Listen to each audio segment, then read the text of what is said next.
campaign ìbéèrè tí mo fẹ́ béèrè nírọ̀lẹ́ yìí ni kí ni ìwọ mọ̀ nípa Yorùbá nation àti pé ìwọ tó ti darapọ̀ mọ́ kí ló sì dé tó ń fà sẹ́yìn. What do you know about Yorùbá nation? Kí ló mọ̀ nípa Yorùbá nation fún ìwọ tó ń gbọ́ mi? Tá bá ní Yorùbá nation kí ló lè sọ nípa ẹ̀ àti pé ẹ̀yin tẹ́ ẹ̀ ti darapọ̀ mọ́ why have you not joined the movement? Kí ló ń dá yín dúró? Òun ní ìbéèrè. Ẹ gbọ́ wọlé share button ẹ kúrọ̀lẹ́ gbogbo lé àti dé bí a ṣe ń dé. Ṣé ká kọ́kọ́ jó díẹ̀? Ó dà pé jó wù mí jó lálẹ́. Mo gbọ́ àwọn orin kan nígbà tí mò ń gbọ́ lórí A1 ní ìrọ̀lẹ́ yìí. Mo rí pé àwọn orin kan wà tí mo play tí mò ń gbádùn. Mo kí iṣu ẹ kó rí bẹ́ẹ̀. Mo ń gbádùn program yẹn lọ.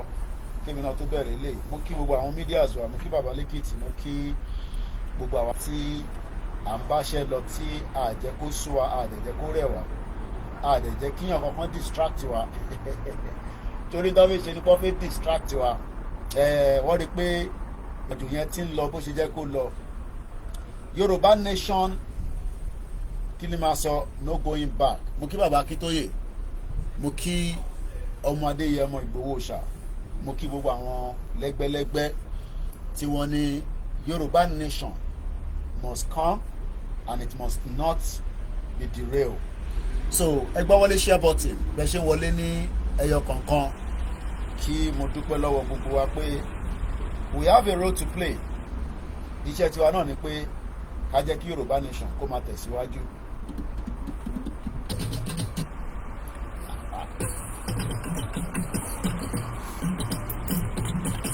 Yorùbá pátá nínú kò náà sọ pé nínú àjọ wa lójú àpàdàpọ̀ dádúró. Yorùbá nation must stand.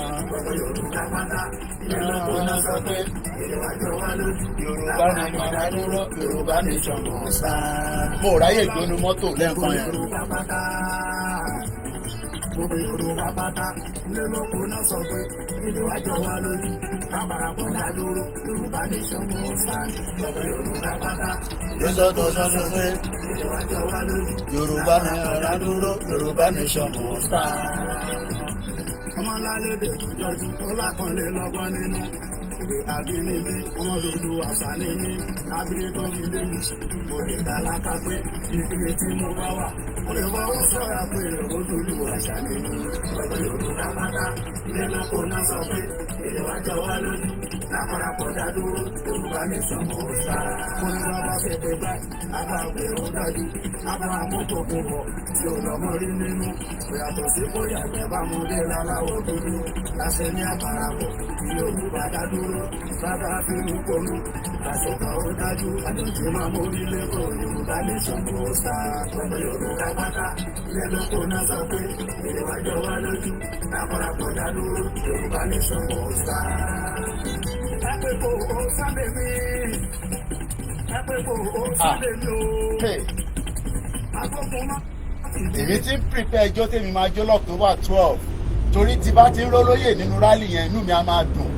Ìwọ náà ṣòfẹ́ rí olóyè máa bọ̀ ní October 12 níwájú BBC. Mo kí olóyè, mo kí gbogbo àwọn elétò tó ń tò ó. Ó yá. Akọni nínú ìyàwó àpèkò ó sábẹ́ mi. Akọni tó ń yọrí léwu tó ń bá ní sílẹ̀ lójú ogun. Òun náà pè lálágbára. Alágbára yàtọ̀ sí alágbára. Alágbára máa ń mèrò wà. Alágbára tó sọ pé òun o agbára tóun ní ọwọ́ Ọlọ́run ló wà. Àmọ́ lórí ìrìn àjò yìí òun ò padà lẹ́yìn wa. Gbóhùn sókè. Díẹ̀ ni. Ìwòho. Ojú tó ti okun tó láti ti rọ́ṣàrí. Àmìwé ti yẹ kó ń wò lóye sílẹ̀. Bàbá mi padà fọmọ ẹ̀ tó bá dé. Ìmọ̀ ogun kó tó lè sẹ́yìn òògùn. Fúnra Ọlọ́run ló bẹ̀rẹ̀ sí lápọ̀lù. Kò lẹ̀ sí lówó fi mú tún léèyàn ṣe. Ìṣesí ẹ̀ ti takọni láàrin. Olórí èèyàn ní Sunday Igboho. Akọni Olúwa gbogbo ilẹ̀ Yorùbá. Akọni Olúwa gbogbo ilẹ̀ Yorùbá. Akọni Olúwa gbogbo ilẹ̀ Yorùbá. Ọmọ ńlá mo pe fún Sunday Igboho. Ìgbòho ṣá owó bàbá dání. Bóyá tí mo bá ní Ìgbòho ṣá ẹ sọ fọkùnrin ogun ọmọ májàsọlá ìjàgbọ̀n ìrọ̀rùn tó ń bà ní ìjàgbá ní rẹ o. Ìsáfọ̀kùn gbójógún ẹ̀kọ́ ayẹ̀má pẹ̀lú kó bá lókun tí yóò tọ́. Èyí náà kò mọ̀ tán ní sọ pé kò dá. Yóò dá lọ́dọ̀ yìí lọ́dọ̀ tí wà ní. Tell Aunty to open the door. Go to the kitchen and tell Aunty to open the door. Ẹlẹ́dàá ń kú ọ̀rọ̀ bá wa mú Sunday wá. Bàbá rẹ̀ dàní adá àfi. Ọ̀rọ̀ mi kàn tó lọ ìyẹn lájúlé ọ̀run. Ọ̀rọ̀ mi là ní ìlà Yorùbá lójú. Àwọn alálẹ̀ Yorùbá tí wọ́n ti kú bá sí lọ. Ẹlẹ́dàá mọ̀ kó látàná títí èdè. Kápọ́sára àwọn akọni nílẹ̀ yìí. Ẹ̀kọ́ àtàárọ̀. Fún ọdún ọmọ Yorùbá. Lálẹ́ bọ́ kúrò lóko àwọn ẹrú. Àwa ara wa la máa gbára sílẹ̀. Lọ́ra sọ́sí. àwa ara wa la máa gbára wa sílẹ̀. Ẹlòmíì rò pa Amẹ́ríkà ló máa gbà wá sílẹ̀ àbí mo kí ẹ dizzy man máa kí ẹ dáadáa mò ń bọ̀. Rahim Abbas mo kí ẹ gbọ́ wọlé share button. Friday ní àwọn ti bẹ̀rẹ̀ fàájì látàlẹ́ yìí títí dàárọ̀ ọ̀la gbóhùn sókè kí ló sọ ó ní àwa la máa ṣe kí ni.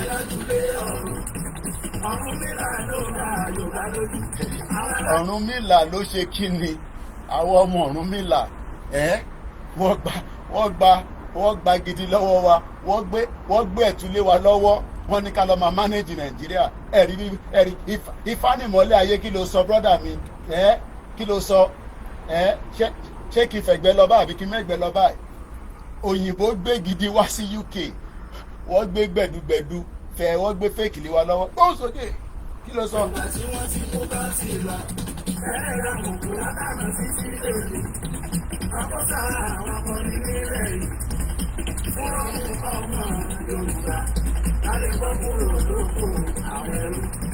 Ṣé wọ́n náà ṣé òfin bọ́ lóko ẹrú ni.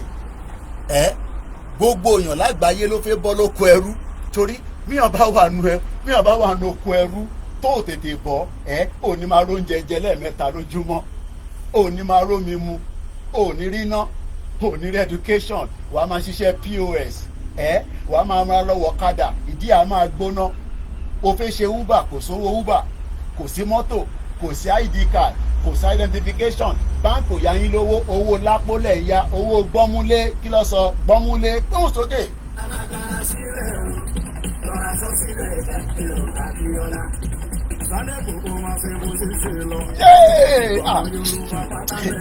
Tó o bá lọ wá lọ́któbà 12 ó máa mísò ó wà ní UK à ń pariwo pé October 12 ó máa lárinrin afẹ́fẹ́ káwọn ọmọ òyìnbó mọ̀ pé àwọn ọmọ olúwàbí là ń lọ yìí ká máa jó ká máa àwọn ìmọ̀jẹ̀jẹ̀ àwọn ìyá yẹn àwọn ìyá wa táwọn máa fẹ́ gbẹ́lẹ́gbẹ́ báyìí ẹgbẹ̀lẹ́gbẹ̀ o bá fẹ́ ra fleece ó wà £25 ní oṣọ́fẹ́ tó o bá wá fẹ́ ra aṣọ ní tó bá ní máa wọ́ bọ̀ ẹ̀yẹn ní London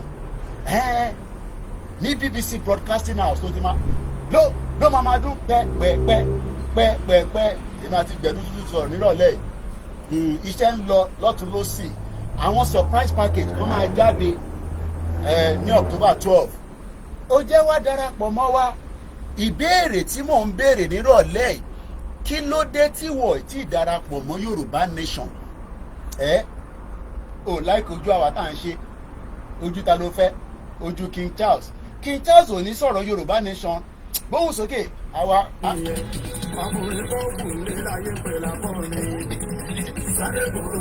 Ọkùnrin ló ń pè lọ́kùnrin tí kò bá sọ́kùnrin lé mọ́ Ìgbòho lọkùnrin tó ń bẹ nílé gbóhùn sókè.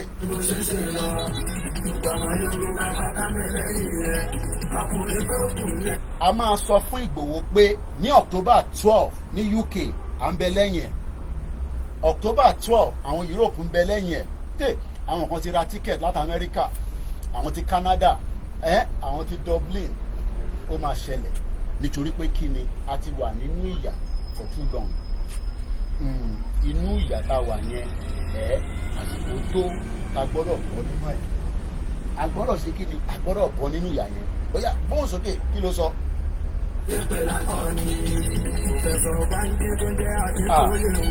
Bàbá dáadáa nígbà tí dádì tiẹ̀ wà ní 89 iṣẹ́ wo ni dádì tiẹ̀ ń ṣe?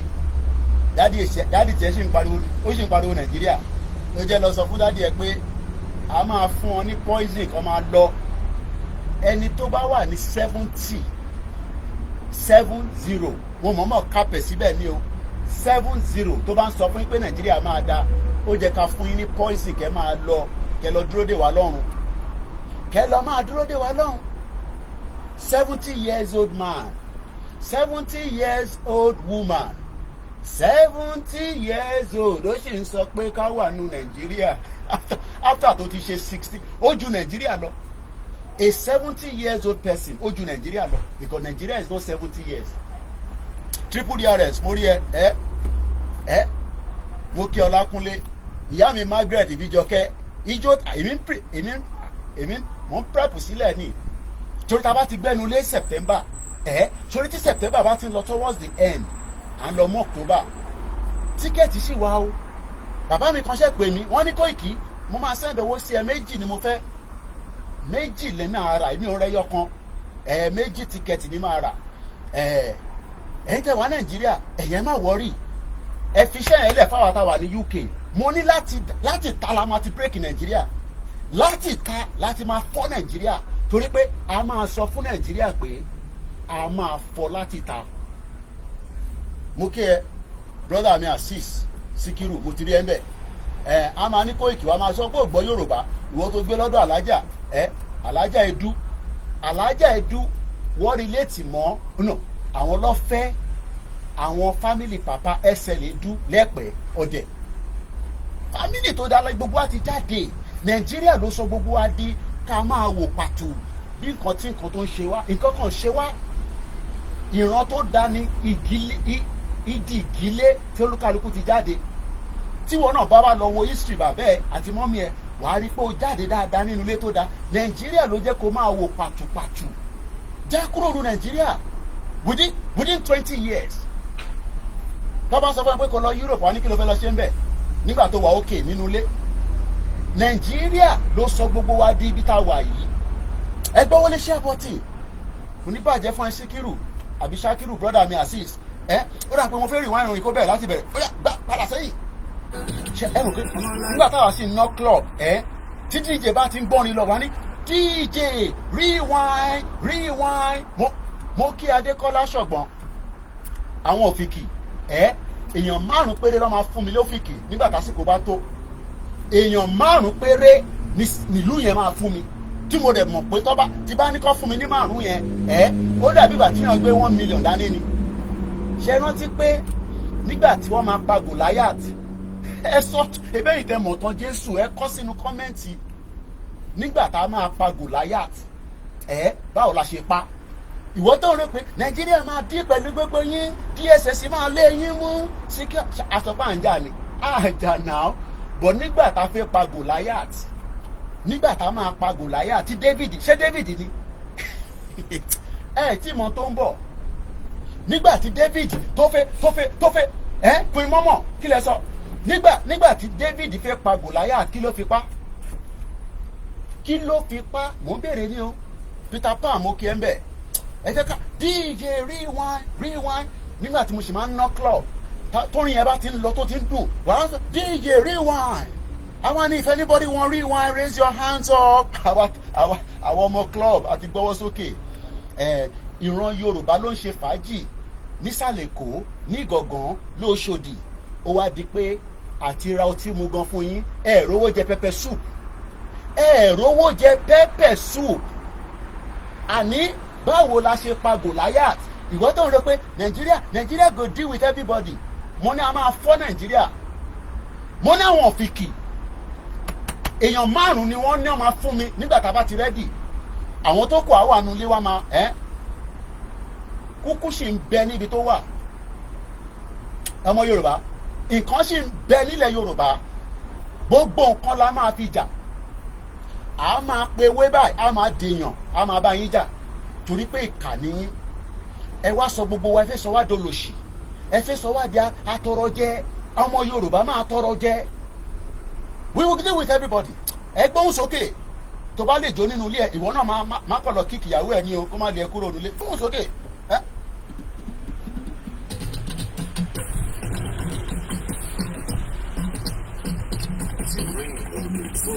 Yorùbá pátá ilé lóko náà sọ pé ilé wa jọ wá lójú àpàdàpọ̀ dádúró Yorùbá ní sanwó. kò ní bàjẹ́ fún dizzy-man mo ní a máa raise owó fún Àṣàkẹ́ $500 owó tó kéré ni owó tó kéré nu owó dizzy-man náà sọ pé òun support pẹ̀lú £100 fún Àṣàkẹ́ ní 50 àwọn tó ń ṣe Yorùbá nation lọ́wọ́lọ́wọ́ ní Agége ni o ẹ ti ní £50 lọ́wọ́ mi ẹ kàn bá tẹ̀tún yìí tó bá jẹ́ ní náírà máa pè yín ẹ̀yin ti ní £50 wọ́n ti sẹ́ndẹ̀ sí mi owó yẹn kọ́ la máa fi lọ sókè owó ìtawà wo ẹ̀gbọ́n mi kọ́ lamẹ́ríkà April lọ ti send message sí mi pé kí n send account àwọn fẹ́ fún mi lówó April àná ni mo ṣẹ̀rí message yẹn nígbà tí mo dẹ̀ send message sí wọn wọ́n ti credit account mi ní Nàìjíríà owó ọ̀hún gan ó tútù lọ bọ̀ àdúpẹ́ fọlọ́run mo ní Yorùbá nation táwa gbé dání pẹ̀lú orúkọ Lóyè Ìgbòho a máa fi jáwó náà ni a máa fi jáwó nígbà tí èèyàn fẹ́ fún yàn lówó láti April a wà ní August April wọ́n ní send your account let me give you money helicopter bye helicopter máa ń wá criminal tó bá dọ̀la táwọn Premier League máa play wọ́n máa rí helicopter wọ́n máa fò torí ó ń record látòkè yẹn bí wọ́n ṣe mọ bí Boko Haram wà ní Nàìjíríà léèní ni kò yé wa bí wọ́n ṣe mọ̀ ṣé ti gbọ́n tó ó ti gbọ́ mo ní sọ́lódé òyìnbó ọmọ Yorùbá kan lábẹ́kúta ó ti fokùn sọ́rùn ó ti bá tiẹ̀ lọ ó ti parẹ́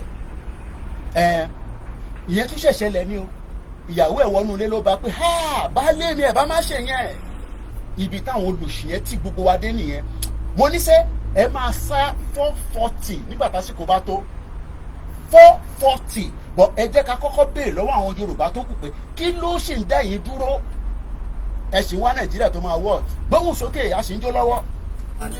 Yorùbá pátá ilé lóko náà sọ pé ilé wa jọ wá lójú àpàdàpọ̀ dádúró Yorùbá ní sanwó sáà. kí lẹ sọ mọ́mì mi Margaret Bíjọkẹ́ wọ́n ní a boy younger to his grandson ó ju òkúta lu Goliath rọ́pò òkúta lásán ni òkúta tá a máa ju òkúta lọ sórí Olúmọ̀rọ̀ kìyẹn á sọ di kékeré á jù báyìí á fọ́ gbogbo orí yín dànù ẹ rò pé ìbọn la fẹ́ fi jà náà ìbọn kẹ̀ a ti ń fi Jésù jà lọ́wọ́lọ́wọ́ torí pé ẹ máa para yín tàn yín politicians yẹn àwa gbé àwọn onílẹ̀ gbogbo tí ẹ fún wọn jẹ tó sọ fún wa pé ní 1956 was the last time tó fún Ọ̀ṣun Òṣogbo tó fún ní nǹkan tó yẹ kó máa jẹ 1956 ẹ wá ń ṣàdúrà nínú Ọ̀ṣun Òṣogbo àdúrà yóò gbà mọ́ wọ́n fún ní gbogbo tó yẹ kó jẹ ní èèwọ̀ ló ń fún jẹ àwọn olùsùn lórí burúkú gbogbo àwọn politicians àwọn òyìnbó ló sọ fún wa pé ẹ má fún Ọ̀ṣun Òṣogbo lóúnjẹ mọ́ o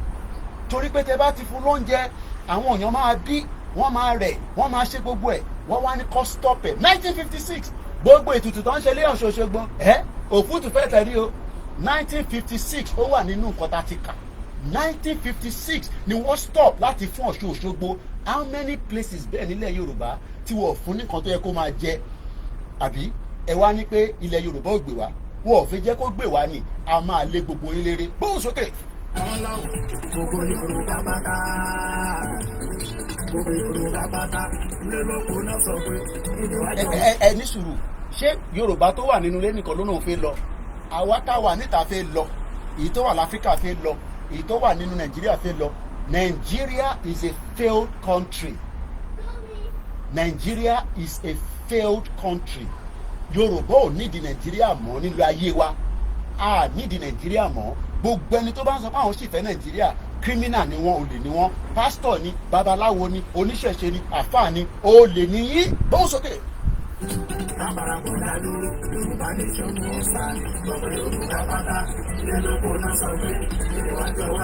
mo sì ń kí àwọn òfìkì kò ń ṣe pé tẹnu èèyàn márùn-ún ló máa fún mi nígbà tí bá sọ pé ó ti tó afẹ́ gbéra èèyàn márùn-ún ni wọ́n máa fún mi ní ìlú kan tó ń pè ní òfìkì nílẹ̀ Yorùbá kúkú ṣì ń bẹ àwa pé àwọn àfáà kan àwa ní àfáà ó yá ẹ wọlé alúwà ẹ̀yin ò gbọ́dọ̀ tún rí òrùn àwa ń lọ jà báyìí ẹ̀yin máa jáde kẹ máa bá wa pe Ọlọ́run kẹ máa fa tẹ̀sùbà kí oríṣiríṣi àǹjọ̀nú máa tẹ̀lé wa tó bá yìnbọn kò ní ràn wá ẹ rò pé là ń ṣe ẹ jẹ́ ká kọ́kọ́ create awareness ká prepare àwọn èèyàn torí àwọn èèyàn ní ká jáde mo ní ẹ má jẹ́ ká rush jáde torí pé tá a bá ti jáde nísìn wàláì tàláì súnmọ́ bí láì kò sí no going back mọ́ that will be the final straw.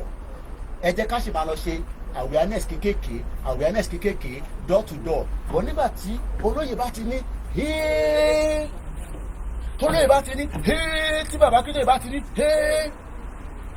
gbogbo wa jáde tán títí tó máa fi fún wa ní Yorùbá nation ní wọnú ilé wa a máa dáná lójú títì a block everywhere kò sí flight kankan tó máa kúrò nínú airport mọ́ bẹ́ẹ̀ ni mo sọ fún yín bó ṣe máa rí nìyẹn port authority kò ní ṣiṣẹ́ we will stop everything nílẹ̀ Yorùbá kò sí kankan tó máa ṣiṣẹ́ àsìkò yẹn ń bọ̀ ẹ má negotiate pẹ̀lú wa bí ẹ̀yà wèrè sórí ni à sọ fún yín báwa gan ní síwìn lórí àti port authority o àti airport o anybody ò ní wọlé anybody ò ní jáde ká máa fi gba country wa ẹ ń ṣe èrè ẹ fẹ́ káwa máa jìyà labroad káwọn tó wà lé máa jìyà ẹ ní kúure ìbọn bastard.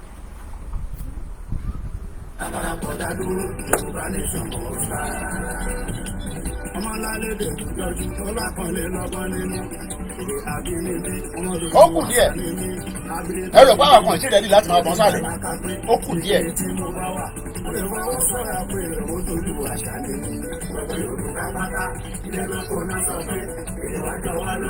Mo ní kò ní airport kankan tó máa ṣiṣẹ́.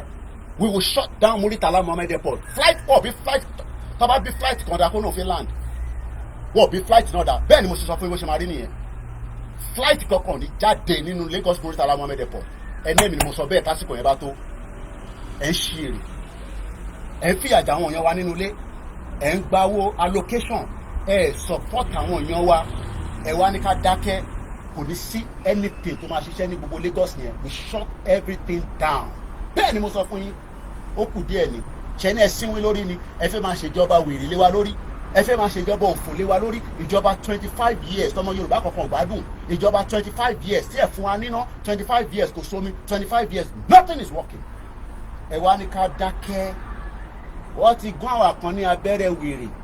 A fi wèrè wọ̀nyí. A já gbogbo pátá yín gbogbo bra yín. Ẹ lọ wo tó ṣe fún Pakistan, Bangladesh Prime Minister. Wọ́n gbé brẹ̀ síta ni. Ẹ ṣe ẹ ní kúre. Ẹ ní kúre ni mo sọ fún yín. Ṣẹ́ni pé ìyàwó mi wá ń control mi pé kí n ṣe sùúrù. Ṣẹ́ni pé ó ti jáde. Ẹ ní kúre. Ẹ ní kúre ni mo sọ fún yín. Ó kù díẹ̀. Ó kù díẹ̀ nìbọn ró. Òòrùn tó ń káàkiri ó máa kọjá ibi tí bòjì wà á ṣí gbogbo ẹ̀ jáde. Bomb bastard. Àpọ̀dádú Yorùbá nation kò sá. Mo ní máa wá ṣe pé báyìí, àbá pé ó dájú, àbá àmójọ kò bọ̀, tí ò lọ́mọ rí nínú. Ìyàtọ̀ sí kó yàgbẹ́ bá mo dé láláwọ̀ dúdú, láṣẹ ní àpárapọ̀, tí Yorùbá dádú. Má lọ dira, ogun máa pa ẹni, lọ dira, torí pé ijọ́ tó bá ti dé àwa kan la máa wà níwájú, èmi á wà níwájú, á tẹ̀lé gbòó lẹ́yìn, a máa lọ pa pẹ̀lú ẹ̀ ni. Ẹ bá yìn ẹ̀yà àpá gbogbo wa ni ẹ̀yà àpá gbogbo wa àfi jáde nígbà yẹn ṣẹ́rí gbogbo ìtẹ́ ṣiṣẹ́ ká kọ̀rọ̀ra ṣe bí wà tẹ́ pé ọ̀dẹ̀ ni wá á ṣe bí ọ̀dẹ̀ ni but ẹ jẹ́ ká béèrè lọ́wọ́ ọmọ Yorùbá pé kí ni wọ́n fẹ́ ṣé Yorùbá nation lẹ fẹ́ tẹ́ bá ti ní ẹ fẹ́ Yorùbá nation kékeré ní ìtókù Ìgbòho ní non-violent ni but tásìkò bá tó gbogbo ẹ máa di violent bẹ́ẹ̀ ni mo sọ fún yín Ìgbòho lè sọ pé non-violent èmi ní tásìkò bá tó gbogbo ẹ máa di crisis. Bàbá fi mú ponú, àṣọkọ̀ ó dájú, àdìsí máa mú nílé bọ̀, Yorùbá nation kò sá. Ọmọ Yorùbá pátá, ilé lóko náà sọ pé, ìwájọ́ wa lójú, àpàràpọ̀dà dúró, Yorùbá nation kò sá. Ẹ̀pẹ̀ kò ó Sunday mi, ẹ̀pẹ̀ kò ó Sunday mi o. Àkókò máa fìdí, akọni nílé ìyàwó, ẹ̀pẹ̀ kò ó Sunday mi. Akọni tó yọ ní lórí ló bá ní sílẹ̀ lójú ogun. Òun àpè dáadáa. Mo mẹ́wé mo mẹ́bò. Ẹ̀yin fẹ́ máa fi private jet, kẹ́ máa fi káàkiri, ẹ fẹ́ máa fi sójà, kẹ́ máa fi rìn lójú títì, kí average ọmọ Yorùbá kó má lè rìn láti point A to point B, káyẹ̀ máa já, ìyẹn lẹ́yìn fẹ́. Ó kù díẹ̀, wojú mi dáadáa, èmi náà ń pè ní Koikimedia. Mo ní tásìkò bá tó ẹ̀ sáré. Ẹ jẹ́ kájọ negotiate kájọ kúrò torí crisis ó máa ṣẹlẹ̀ ìgbà tó fẹ́ dé wọ́n déètì yẹn wọ́n sọ fún yàn àìjọ́ wo ló máa ṣẹlẹ̀ Koiki wọ́n sọ irú déètì yẹn fún yàn á spring up from anywhere. Àwọn ń ṣe protesters o, àwọn ń ṣe end bad governance àbí kílẹ̀ pé àwọn end bad governance, àwa fi end Nàìjíríà ni, a fi end ẹ̀ pátápátá, ó ní wa lára, ó ń fìyà jẹ wá. Àwọn àgbàlagbà wà labroad nínú òtútù, wọ́n fi padà sílé, wọ́n lè padà sílé, wọ́n kọ́ bungalow, wọ́n kọ́ duplex, gbogbo ẹ̀ àwọn àjòjì ló gbé níbẹ̀. Gbóhùn sókè ní aago 2:00 mi lọ lù. Olóògùn tó jẹ níwọ̀n bá ló ṣe níwájú ìgbòho ojú tó ti rọ. Ó ṣeé ṣe kó jẹ́ pé nẹ́tíwọ́ọ̀kì ni tí ibì kan ò bá ṣe dáadáa, ẹ lọ sí platform ní ibi 5 láti ń broadcast, ìkan gbọ́dọ̀ dúró nù ẹ̀ dáadáa torí pé mo wà níta, atẹ́gùn fẹ́, gbogbo ẹ̀ ló ń ṣẹlẹ̀, so possible wọ flag show yẹn, ẹ má wọrí nípa ẹ̀.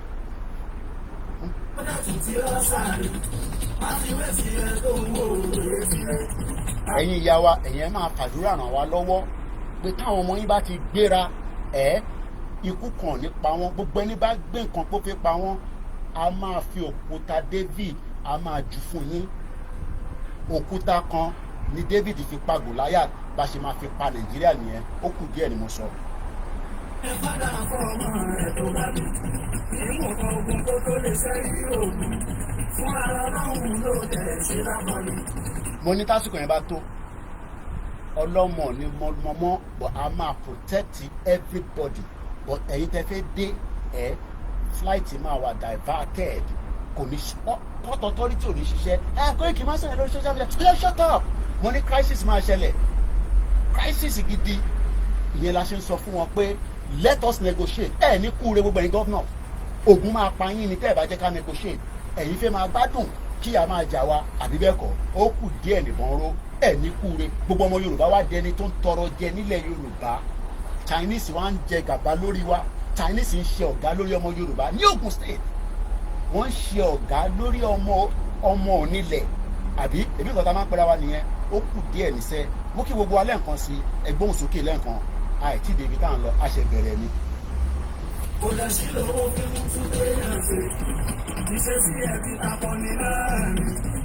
Olóyè ìgbàlí Sunday kò. Akọni Olúwa gbogbo lẹ̀ Yorùbá. Akọni Olúwa gbogbo lẹ̀ Yorùbá. Akọni Olúwa gbogbo lẹ̀ Yorùbá. Ọmọ ńlá mo gbé mú Sunday kò. Ìbò òòṣà, owó bàbá dání.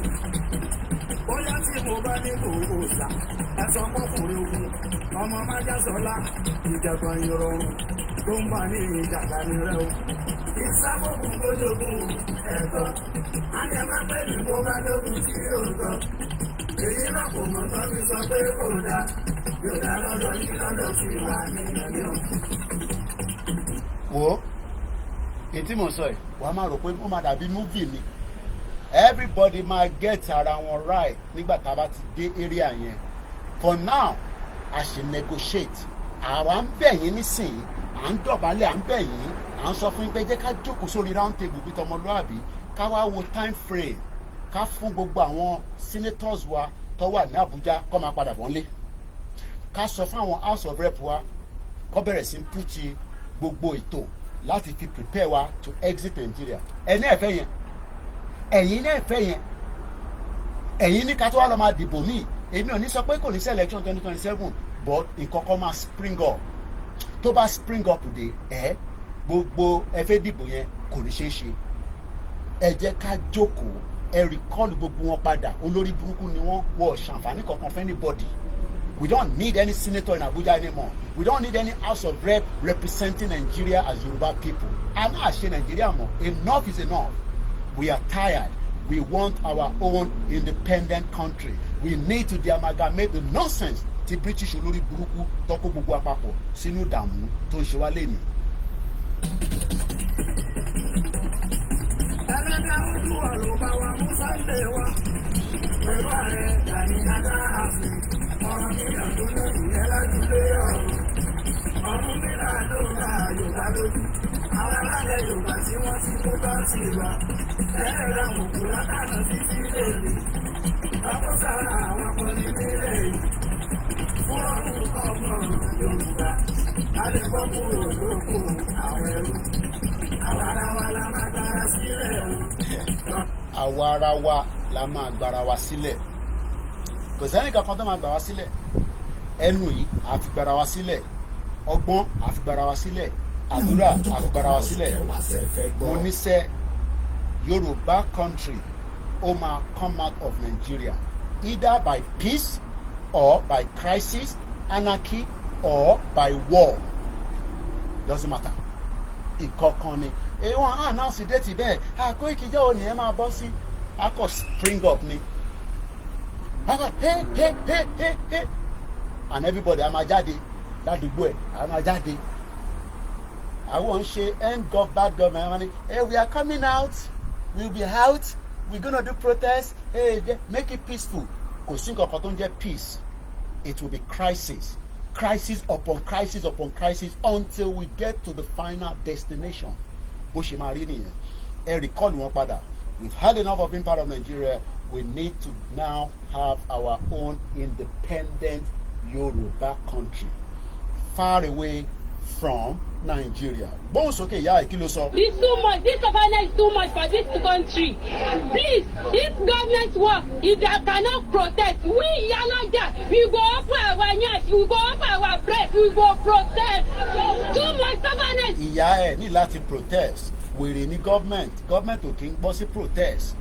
Àwọn èèyàn máa ní it's gonna be peaceful protest. There is no way around the world that there is a peaceful protest. Tẹ́ bá ṣe ń ṣe peaceful protest ṣe protest. Ìta lè ṣe ní London ló máa pè ní peace because ìlú wa kọ́ láti fẹ́ jà ibi ìbá ìkọ́ni country wa. So bíbá la máa ní we are going to have a peaceful because no tear gas, no killing. That is the peaceful protest. In Africa, there is nothing called peaceful protest. You don't do peaceful protest with animals that has AK-47 to shoot you. Do you know how many people were killed during your protest? Ìyẹn ń ṣe protest yìí, ìyẹn ti di violent protest. Kí lẹ sọ bàbá yìí? Pé ìlú ètí sú wa. Eku òkè bí eku mọ́. Ẹyẹ òkè bí ẹyẹ mọ́. Gàrí là ń mu tá. Ìjọ tá bá ti jáde bàbá kẹ́yìn náà gbórí síta. Ìjọ tá bá ti jáde kẹ́yìn náà ṣe kí ni kẹ́ gbórí síta. Ẹ jẹ́ àpilantẹ̀mù wa kákọ̀ ṣe program. Mo sì máa tún bíá later but for now mo kí gbogbo alẹ́ nǹkan sí. Olóyè Ọlọ́run bá ń dúró tiẹ̀. Olóyè Ọlọ́run ní fẹ́ sílẹ̀ kò ní ṣẹ́ níwọ nìkan. Àwọn ọmọ Yorùbá a lè má pọ̀ for now. Àmọ́ jẹ́ kó mọ̀ pé a wà lẹ́yìn ẹ̀ bíi ké. Ìbà Gani Adams ló ní ìjọba you going for the dog shopping? Your own shopping. You've got enough for them. All right. Take care. Neighbor mi nìyẹn. Ó náà ní tiẹ̀ gbọ́dọ̀ rọ́wọ́. Ṣe rí tabanẹ̀yìn àgbàlagbà àní sọ̀rọ̀ sí yín. Nígbà tá a bá bẹ̀rẹ̀ sí sọ̀rọ̀ nísìn ẹ ní àwọn ọmọ kéékèèké yìí àní làákàyè. Ṣé ọ̀rọ̀ lẹ sọ yìí bàbá yìí Adéṣẹ́gun Àyànlájà? Any enough of this noise. What have we achieved in the last year? You have been talking about this. Tí bá dẹ̀ bú bàbá yìí nísìn wọ́n á ní Koiki ẹlẹ́nu gbọ́rọ̀ orí bó ṣe bú bàbá yẹn. Ṣọ́rọ̀ gidi ni bàbá yìí náà sọ lẹ́nu yìí. Ṣé ọ̀rọ̀ làákàyè ni bàbá yìí sọ? Nígbà tá a ti ń jáde ìbòlẹ̀ bá wa jáde lọ. Mo ń béèrè ní o. Mo mọ age yín ẹ bá ń fi age yín síbẹ̀. Mo kẹ́kọ̀ọ́ fẹ́ mọ age bracket yín 40+ lèmi. Age wo lẹ́yìn? Kí n lè mọ bí tí mo fẹ́ categorize yín sí. Bódà ìpẹ́ lo fake picture ni. Ẹ̀yin bàbá òfò, ẹ̀yin bàbá wèrè. Ariwo náà là ń pa lójoojúmọ́. Ẹ ṣe gbẹ́pọ̀n tí yín náà jáde. Bomb bastard ẹ̀yin wèrè. Torí pé ta bá ń pariwo ṣé ẹ mọ̀ pé mo ṣe ẹ kó bọ̀ fún mi tí máa fi jà. Ẹnu iná kan la máa kọ́kọ́ fi gbára wa sílẹ̀. Ẹ̀yin bàbá wèrè. Ara àwọn bàbá táwọn sọ lélẹ̀. The noise you are making on the social media is too much. Noise yẹn là ń make ní Tinubu ló fi Yorùbá nation ló fi the president. Bomb bastard. Èmi ò mọ ẹnìkan kan rí o. So bye bàbá wèrè lórí burúkú àwọn bàbá òfò ìbáyìí náà ẹ̀ka ọmọ sílé ẹ ṣe jáde kẹ lọ di Ìgbòho kẹ fẹ́ gẹ̀ síta ẹ̀yin olòṣì tabadẹ ló ti yá nísìnyí àwọn tó máa náwọn wọ́n máa náwọn tilẹ̀kùn mọ́rí ìyàwó àwọn ń ro àmàlà fáwọn ìjọ à ń lọ sí Ìgàngàn èmi gan tí mo jẹ ayata mo kàn dé láti ìlú òyìnbó mo fẹ́ gẹ̀ wọlé nígbà táwọn yẹn máa rí mi inú Ìgàngàn ló ti rí mi tọ́ní Kóìkì ó fẹ́ parẹ́ ẹni mo ní kí àwọn tó wà ń lé ṣé káwọn nìkan ló kú ṣáwọn nìkan ní ẹ̀mí gbọ́dọ̀ bọ́ lára wọn. bàbá òfò mo kí ìyàwó àdúpà gbọ́lá ara àwọn tá à ń sọ nìyẹn bomb bastard ọ̀pọ̀ bẹ́ẹ̀ o sẹ́yìn ọmọ pé ariwo yìí ariwo yìí ó sì ju ìbọn lọ for now ariwo tá à ń pa yìí ó ju kí ni mo sọ ó ju AK-47 lọ because they can lè di ẹnu mi now and I am not orders èmi sọ fún ipa máa jà ni mo ti sọ yẹn láti ilé ìṣẹ́ ọ̀rọ̀ kí ni mo sọ fún ipa máa jà ni gbogbo mídíà tó bá náà ní jà lẹ́yìn wọ́n sọ fún ipa ẹ máa jà wọ́n sọ lórí social media ni àṣírí lẹ tún gbọ́ lẹ́nu mi torí mo mọ tí gbogbo wọn sọ lẹ́yìn gbogbo mídíà tó o bá sọ lórí platform wọn pé àwọn ní jà ní ẹ̀yìn wọ́n mọ̀ pé máa jà ni wọ́n ṣẹ́nu kò ní wọ́n ṣe kí ni wọ́n ṣẹ́nu kò ní ta lè mi tẹ́ máa ṣẹ́nu kò China náà máa invade Taiwan China ó náà máa invade Taiwan ó ń sọ síta ni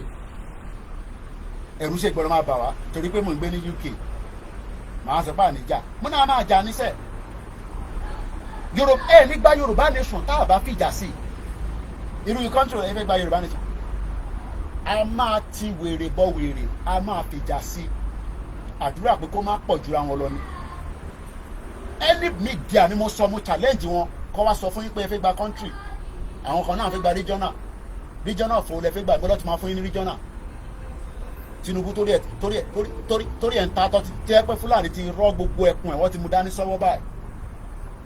In the history of Nigeria 2 intelligent officers wọn náà wọ́n resign ọ̀dẹ̀ ní Tinubu àwọn tó yẹ kó fáyà kó ṣe bó ṣe délẹ̀ ó yẹ kó fáyà àwọn méjèèjì ni wọ́n wá resign mọ́ lọ́wọ́ ẹ̀ mọ́ mínì nìyẹn ni ẹ̀ mọ́ tó mìn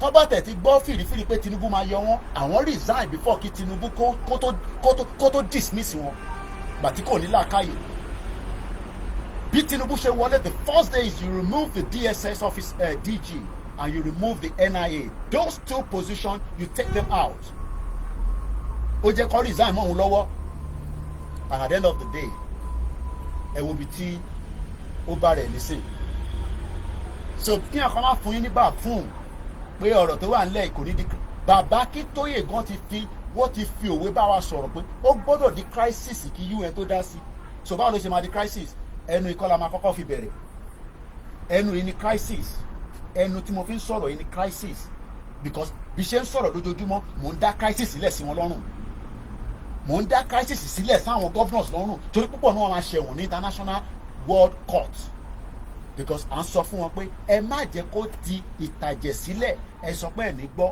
ṣẹ́ náà ya wèrè ni àwa máa dá ọ̀ràn sí yín lọ́rùn àtèmi àti wọ́ wá kó gbogbo wa lọ sí ICC àlọ́ rojọ́ pé Kóìkì kí ni wọn náà sọ tó fi dìjà màá wá béèrè pé nígbà tá à ń sọ ṣé lórí burúkú wọn ṣé wọ ọ̀gbọ́n ni èmi àti àwọn governors yìí àjọ lọ sí ICC kọ́mọ èmi náà lọ síbẹ̀ kájọ lọ síbẹ̀ wọn ní ṣoríire àwọn olóńbẹ̀rù ikú ń pa ọmọ Yorùbá lójoojúmọ́ ẹ̀yin sọ pé ń bẹ̀rù kú ikú ń pa ọmọ Yorùbá lójoojúmọ́ ẹ̀yin sọ pé ń bẹ̀rù kú ikú ò ti wọlé pa gbogbo wa lẹ́yìn kankan ṣé torí pé gbogbo wa sì wà báyìí àìmọye tó wà láàbùrọ̀ tó yẹ pé ikú ti pa kò kọ̀ tí mo tó fẹ́ bẹ́rì ẹ̀ ní bomb bastard à ń sọ fún yín pé withdraw all the Yoruba politicians away from Abuja give them Abuja and let's renegotiate whatever the terms and conditions tó bá kù láàrin wa ẹ sọ pé ẹ̀ ní gbọ́ then we will shut everything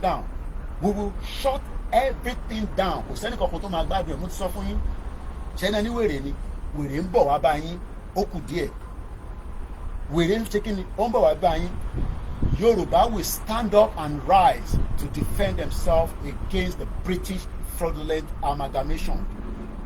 We have told you there is no more time for the negotiation. Bones okay from Very clear. We made a declaration saying that it's too late for restructuring in Nigeria. You will remember in 1962 there was a massive problem in Nigeria when Awolowo was arrested. Our people talked to us. There was crisis for over 4 years that led to the coup. There was crisis that led to the coup. There will be crisis that will lead to the destruction and the breakup and the last part of Nigeria to fall apart. It will be crisis. Crisis ló máa ń erupt tó bá fẹ́ kọ́kọ́ kó change you ẹ fi crisis sí láàrin tẹ́ bá ti ju crisis sí láàrin it will drop down okay easy you ẹ fi crisis sí then you want to get Yoruba nation you will not get that Yoruba nation you inject the crisis and things will start falling apart and the world will have no other option than to put a full mandate to the total dissolution of that nonsense country that was never meant to be one. Àwa lọ máa deal pẹ̀lú ra wa with the constitution, with the rules of law, not the fraudulent one tá à ń lò lọ́wọ́lọ́wọ́ nísìn. Ìyàn kan wá sọ fún mi pé kò ní sí crisis. Tẹ́ ẹ̀ bá ti ṣe crisis ẹ̀ nígbà country. Èmi ni mo sọ bẹ́ẹ̀. This is the same thing tí Comrade George Akinola sọ. Ẹ jẹ́ ká túbọ̀ lẹ́ẹ̀kan sí. Very clear. We made a declaration saying that it's too late for restructuring in Nigeria. You will remember in 1962 there was a massive problem in Nigeria when Awolowo was arrested. In 1962, there was a massive problem. That means there have been problems in that madness country for the last 60-something years. In 1962, there was a massive problem. There's another massive problem, and we are telling this bomb-bastard politician, "Ke ajo joko, ajo sọ bí tọmọlúàbí, ẹni wèrè lórí, à sọ fún pé ní wèrè tó wà. Ní lè sunu lẹ́yìn, woro sí woro. Security kankan ní lè gbà yín sílẹ̀ because gbogbo àwọn ọlọ́pàá tẹ́ ti fìyà jẹ, wọ́n máa bọ́ṣọ ọlọ́pàá wá tẹ̀lé wa lẹ́yìn. Gbogbo sójà tẹ́ ti fìyà jẹ, wọ́n bọ́ṣọ sójà wá tẹ̀lé wa lẹ́yìn. How can a police officer kíyà máa jẹ́ nínú Nàìjíríà even up to this date? Ẹ wò tó ṣẹ́kù láìpẹ́. Not even a money to look after a treatment for kidney. Bí wọ́n bá ní kidney is not the end of the world.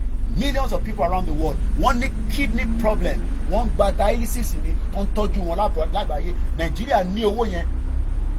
So tẹ́ bá rò pé àwọn sójà wọ́n máa tì í lẹ́yìn nígbà tásìkò yẹn bá tó. They will withdraw. Ní sóríire ni mo sọ fún yín. Bomb bastard all over the place. Ẹ wá ní kò ní sí crisis máa ṣẹlẹ̀. Ẹ ló ta ló ń pè? Hello? Hello? Mo gbọ́ yín dáadáa. Ṣé fẹ́ dá sórí ètò ni? Ẹgbọ́n sókè. Ọmọ ọdún ń dúró de Nàìjíríà ẹlẹ́yà ni gbogbo wọn ń ṣe. Ó tèmi ìwọ náà máa kọ́kọ́ wá kó tiẹ̀ ni wọ́n fi ń ṣe. Mo sọ ọmọ lẹ́yìn ọ̀kan níjẹta. Ọlọ́run tó gbé Nàìjíríà dàbí láti 1976 ọwọ́ wọn ní Nàìjíríà sì wà di wákàtí. Ẹ wo gọ́fúnà Daniel ó ṣe sẹ́nitọ̀ ọdún mẹ́jọ kan. Ó ṣe gọ́fúnà ọdún mẹ́jọ tó bá lọ sí sẹ́nitọ̀ l'Àbújá. Ọbásanjọ́ ṣe ń gba ológun ó sì ti gba alágbádá tó lọ ṣe. Ìwọ́n ìfẹ́ Babangida ò ní stroke ni Babangida náà á tún wá ṣe lálágbádá fóun tó fẹ́ di pẹ́sidẹ́ǹtì. Àwọn olóṣèlú yẹn ti wá sọ di business center tí n bá ti kó tèmi ìwọ náà máa bọ̀ kó wá kó tiẹ̀ káàkiri máa tú ọ̀rọ̀ àfún ọ̀dà pàtì láyè. Àwọn nìkan ọ̀nà wa ń pè sọ́wọ́ ọ̀nà ń pè káwọ́ Nàìjíríà ti tán ti pẹ́ o bàbá. Àgbàdo táyìn lọmọ wúrà tó kú ó dìlú kí darúgbó gaari 2 naira kò tẹ̀lé méjì jẹ mọ́. Àyìnlá mọ́wá rẹ̀ ti kú ń sìn that is 44 years. Ó rẹ̀ ti kọrin yẹn kó tó kú ẹ wá wò láti 44 years yẹn ọ̀dẹ̀ resolution sí títí wá di wákàtí. Ọ̀ya ìbáyìísà tó kú bàyìísà náà sọ tiẹ̀. Bàyìísà ti kú ní more than 10 years wọn resolution ti tíwájú sí. Mo rò bẹ́ẹ̀ ń gbọ́ mi bàbá. Loud and clear à ń gbọ́ yín gbogbo èèyàn ló ń gbọ́ yín pátápátá ní gbogbo àgbáyé. Ẹ wo Fẹlá ní Kúlápó tó kú ó sọ̀rọ̀ olóṣèlú international chief amrọ̀bà ẹ wọ́n bí tí Fẹlá ti kú. Ẹ̀tú wà òkú ṣe wá rí di wákàtí. Gbogbo ẹni bọ̀dì tó bá ń sọ̀rọ̀ restructuring Nàìjíríà yóò ẹ̀kẹ́ máa ti wọ́n ṣe pé òkun ni. Tó bá ń sọ̀rọ̀ restructuring ọba ní o ìjòyè ní o ọmọdé ní o àgbàlagbà ní o lórí Nàìjíríà ti tán ti pẹ́. Tinubu kò sí ọkọ̀ tó fẹ́ ṣe ń bẹ̀ gbogbo mission tó ní wọn ò lè jẹ́ kó rí ṣe lọ́rọ̀ ti balẹ̀ yẹn jẹ́ kọjá àlàjì ṣùgbọ́n òun náà ó wọ̀ tán kò mọ ohun tó lè ṣe mọ́ tòun ti ṣe ìbúra oríṣiríṣi kó tó débẹ̀ pẹ̀lú àwọn ọmọ látàfẹ́ gbéjọba fún àgbékiri ìfún ẹ̀ pọ̀ ìbúra báyìí ló máa ṣe o ò lè ṣe lé ìbúra tó dẹ̀ ṣe fún yẹn wọ́n fi tàn jẹ ni àyà bàbá wa ń já lórí ìbúra tóun ti bú pẹ̀lú wọn èyí tó ń bá ṣe é kó ní pa òun ìgbà wo ni kó ní para pa wọn bẹ́yìn wọ́n fi ìbúra tán Tinubu jẹ ni Yorùbá lè ṣọ gbọ́dọ̀ dà wọn lóhùn tó bá síbẹ̀ kí ni Nnamdi Kanu ṣe láti jọjọ yìí tí Tinubu lè sọ pé yáa fi Nnamdi Kanu lẹ̀. kábíyèsí ẹ. tó bá ní kọ́ filẹ̀ lọ́la lọ́la máa filẹ̀ lọ́la. dáadáa. ó ṣe bẹ́ẹ̀ ni fún wọn ò gbọ́ ni. torí ìbúra tó ti bú. májàsọ̀lá àkáǹtì májàsọ̀lá tí wọ́n háàkì tí Tinubu bá sọ lọ́la lọ́la kó ṣe àkáǹtì májàsọ̀lá fún ṣé wọ́n ní ṣàkáǹtì bàbá fún wọn. lẹ́sẹ̀kẹsẹ̀. ó ṣe bẹ́ẹ̀ ni fún wọn ò gbọ́ ni.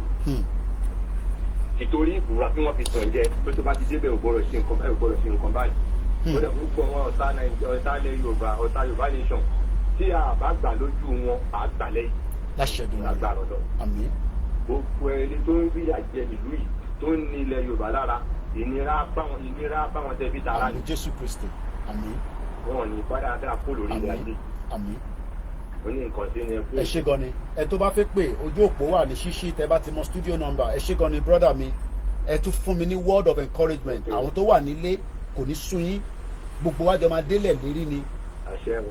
àní jẹ́ kó sú wa ẹni tó bá nípa àrùn rojọ́ tó pọ̀ jù kò ní da fún bàbá ẹ ẹjọ́ iná la máa rò tá máa fi débi tá à ń lọ ẹ má máa sọ pé àrùn rojọ́ tó pọ̀ jù ẹ ṣé gan ni brother mi má tún fẹ́ lómìnà láyè line yẹn wà open ẹ jẹ́ sáré content ọ̀dà bishop ẹ jẹ́ ká jọ content torí pé mi náà ti kà láti bẹ̀rẹ̀ iṣẹ́ wa fúnlẹ̀ wá ẹ jẹ́ kájọ kántẹ́m yẹn tó kájọ wá kí wá fún iláyè kẹsọ̀rọ̀ iṣẹ́ wa fúnlẹ̀ wá forílẹ̀ ibi wá kàgbéga wá kàgbéga kàgbéga kàgbéga fàlérí ìgbàgbọ́ wa ni pé bàtí bẹ̀rù làbọ̀ mọ́. bàtí bẹ̀rù làbọ̀ mọ́. ká ṣiṣẹ́. ká ṣiṣẹ́. ká ṣiṣẹ́.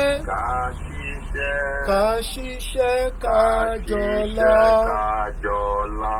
ìṣọ̀kan àtòmìnira. ní kẹjẹ ká máa lépa. ìtẹ̀síwájú fọ̀pọ̀ ire àtòhun tó dára. ẹ̀yin ọmọ Odùduwà ọmọ Oòduà dìde bọ́ sípò ẹ̀tọ́ rẹ. ìwọ ni ìmọ́lẹ̀ ògo adúláwọ̀. ẹ ṣé gan ni bishop have the mic gbogbo ẹni tó bá ní pé ó ń break YouTube we are running multiple channels tí kan bá gbé yín ẹ sáré lọ síbòmíì kẹ́ settle down síbẹ̀ ìtanimọ̀wà the network the wind and everything and you know ẹ jẹ́ ká it's not one channel Latin stream ẹ̀yin ni kẹ́ lọ sí gbogbo channel mi kẹ́ lọ stable down síbẹ̀ ẹ má sọ fún wa pé ó ń break kò sí nǹkan tá a lè ṣe sí bishop ẹ take over mo kí gbogbo alẹ́ nǹkan sí. àwọn anybody tó bá ti wá sórí program ti sọ ìsọkúsọ táìpù kẹ tó ẹ máa bá ṣíṣọ́ọ̀tì kíni wọn ká máa rí wọn afẹ́sí pẹ̀lú bàbá mi ẹ máa bá wa gbé ìtàbóyá orí wẹ́bsáìtì kíní pèjì yẹn lọ gbé síbẹ̀ ẹ jẹ́ ká mọ̀ wípé wèrè yìí ni a máa dí pẹ̀lú wọn adájà kóra homeland. O lè ní gods kó wá sórí mídíà òní mídíà láti máa kọ̀ sí ọ tó o bá láìkì nǹkan tó ń ṣe sílẹ̀ o kò tẹ̀ lọ sọ́nà ọ̀dà mídíà o lè máa lóyún Yorùbá ni ẹ kó wá ẹ tà that intruder náà pẹ̀lú yẹn you don't have respect for that person àwọn àtẹ̀mátì fọ́kọ̀ pé respect ìwọ náà Don't claim that you are Yoruba, come and respect among Yoruba. Yoruba is not a license. It's the right of everybody that will be born as a Yoruba. Òun fi pé àwa ní bẹ́ẹ̀ ogun adúláwọ̀ ẹ̀mí ló ń jẹ́ the spirit. The spirit that rise up, that connect all of us, that have the genes inside of him. At present, we were born for such a time like this. That we should rise up and unify and divide this generation at this time. Ṣé o pẹ́ rárá ló ń ṣiṣẹ́ ni? Àbópè ló ń ṣiṣẹ́. Àwọn ọlọ́dẹ̀. Inside your genes, and inside your genes, ọmọ àlè ni owó ọlọ́ọ̀ṣẹ́. Ní òde ẹ̀fẹ́ wí. Bóyá mi àbí ìbàbí ẹ̀yà mi. Wọ́n jíjà yín tó nígbà tí wọ́n ń produce yín. A máa wọnú ilé so bishop ẹ máa sọ̀rọ̀ lọ. And you know what is happening at home. And you know what is happening at home. Something will rise inside you. Inside your religion. Something rise inside you. Gbogbo àwọn wòlíì nínú Bíbélì ẹnọka history wọn they rose up to fight for salvation of children of Israel. Àwọn ìran wọn ni wọ́n jà fún. Àwọn ìran wọn tí wọ́n jà fún. Jésù nìkan ló fẹ̀mí ẹ̀ lílẹ̀ fún humanity to put an end to all these things. But all the rest before Christ, àwọn ìran wọn ni wọ́n jà fún. They fight for the deliverance of Israel, fight for deliverance of Judah, fight for gbogbo ìtàn about the people. How will you say you are a Yoruba and your people are in slavery in their own land? You are in the Africa, wherever you are, or even in Yoruba, in Nigeria, and in Nigeria, have come on lórí. Àmín. Láti sára àwọn alálẹ̀, wọ́n máa fojú ní gbogbo Nàìjíríà yẹn máa túká lọ́sọ́dún yìí ni kò ní dọ́dún tó hàn, oníkàkú máa gbùdọ̀, ọlọ́run máa dọ́kun yẹn. Thank you. Inú ti dí mi. I understand. Ẹ ṣé gan ni. Mo kí gbogbo wa ẹ ṣé gan ni bishop ẹ ṣé gan ni. Mo kí gbogbo ọmọ Yorùbá nílé mò ń move díẹ̀díẹ̀ torí àwọn tó ní ó ń crack ó ń ṣe this ó ń ṣe that ẹ jẹ́ ká how are you ẹ jẹ́ ká move base wa so for now ẹ nílè rí anything èyí ni mo cover gbogbo screen so that kí n fi prepare wá sínú ilé so that kí a lè máa bá ètò iṣẹ́ wa lọ ẹ dẹ̀ mọ̀ pé private house náà láti operate so what I'm gonna do now is gbogbo yín for now ẹ jẹ́ kí a máa gbọ́ eléyìí lọ títí tí máa fi prepare wa fún the next phase of the program ẹ má bínú ẹ nílé nǹkan kan for now but ẹ jẹ́ ká máa gbọ́ eléyìí lọ gbogbo kámẹ́rà mi ó máa wà on padà for now ẹ máa gbádùn eléyìí lọ. Bàbá ilé lóko náà sọ pé ìlú àjọwọ́ lójú lápára kọjá dúró Yorùbá ní sọ́mọ́ ọ̀sán gbogbo Yorùbá pátá ilé lóko náà sọ pé ìlú àjọwọ́ lójú lápára kọjá dúró Yorùbá ní sọ́mọ́ ọ̀sán. Ọmọládé tó jọjú tó lápọ̀lé lọ́gbọ́n nínú ìwé àbínibí ọmọ lòlù àṣà nínú abílẹ̀ tó fi lélẹ̀ kò ní ká lákàpẹ́ níbi tí mo bá wà. Ọ̀rẹ́ wọ́n sọ̀rọ̀ pé owó tó lu àṣà nínú gbogbo Yorùbá pátá ilé lóko náà sọ pé ìlú àjọwọ́ lójú lápára kọjá dúró Yorùbá ní sọ́mọ́ ọ̀sán. Mo ní bàbá ṣe pé báyìí àbá pé ó dájú àbọ̀ àmọ́tò kò bọ̀ tí ò lọ́mọ rí nínú yàtọ̀ sí kó yàgbẹ́ bá mo dé láláwọ̀ dúdú láṣẹ ní agbára kò kí Yorùbá dá dúró bàbá fi mú konú lásọ̀kà ó dájú àjọ̀dún máa mórí lẹ́kọ̀ọ́ Yorùbá ní sọ́mọ́ ọ̀sán. Gbogbo Yorùbá pátá ilé lóko náà sọ pé ìlú àjọwọ́ lójú lápára kọjá dúró Yorùbá ní sọ́mọ́ ọ̀sán. Kápẹ́kọ̀ ó sálẹ̀ mí kápẹ́kọ̀ ó sálẹ̀ mí o agbógun má ti di akọni nínú ìyàwó kápẹ́kọ̀ ó sálẹ̀ mí akọni tó yọ nílé òun tó bá ń sílẹ̀ lójú ogun ọwọ́ lápẹ́ dáadáa. Mo mẹ́wẹ́ ló mẹ́kọ̀ọ́ mọ́ olóògùn tó ń jẹ níwọ̀n bá ló ṣe níwájú ìgboro ojú ló ti rókun tó dẹ́kù sí lásàárì àfiwé ti yẹ tó mọ́ olóògbé bàbá ní fádà fọ́.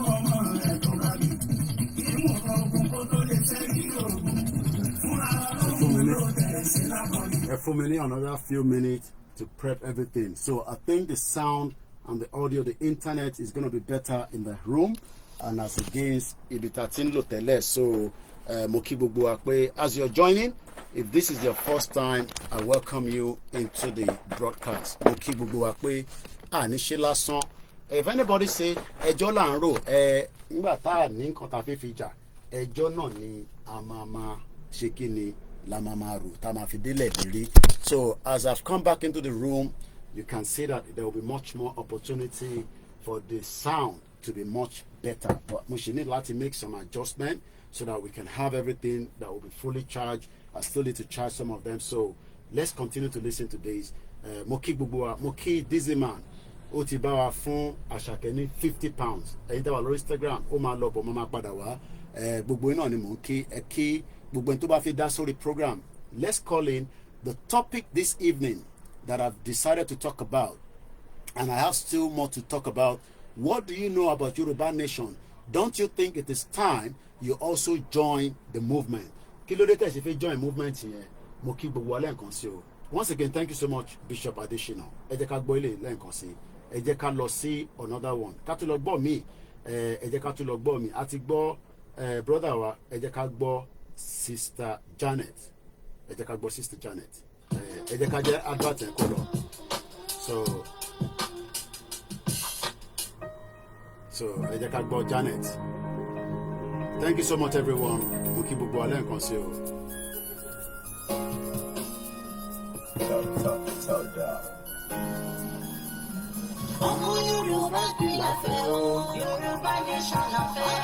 So for a few minutes, I'm going to get things settled down. I'm coming back.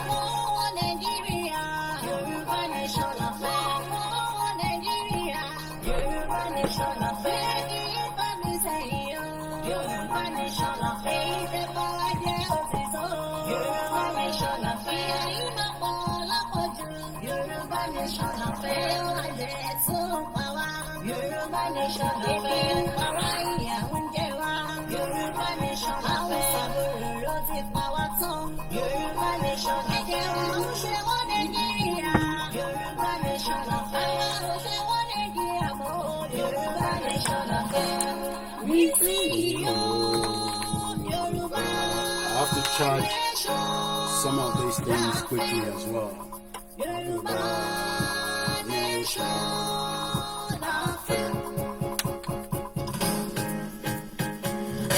Then let me know if the sound is better, if the audio is better, because the band complain. I see the complaint and I know how you feel, so I have to also listen, and that is the reason why I've moved from the outside to come back inside. So let me know in the comment section how the audio is doing. Is the audio better? Clear? I need to know, because that is the only way we can know that things have been a little bit much better, because I still have a few things to discuss. But for now, let me know in the comment section if the audio is far better than when we were outside. Is the audio better? One better. So I'm still charging because I'm using the phone.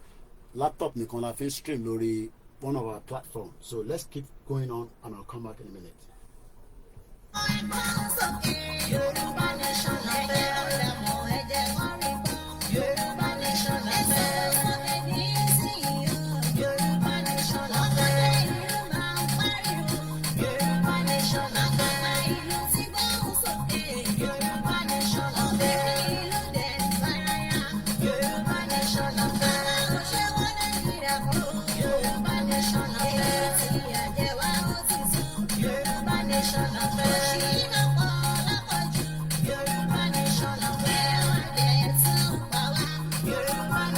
Mo kí ẹ Kentos Abẹ́bí ẹ kú iṣẹ́ takuntakun àwọn committee Yoruba Nation fún bàbá wa Olóyèọmọ Adéyẹmọ. They're working around the clock.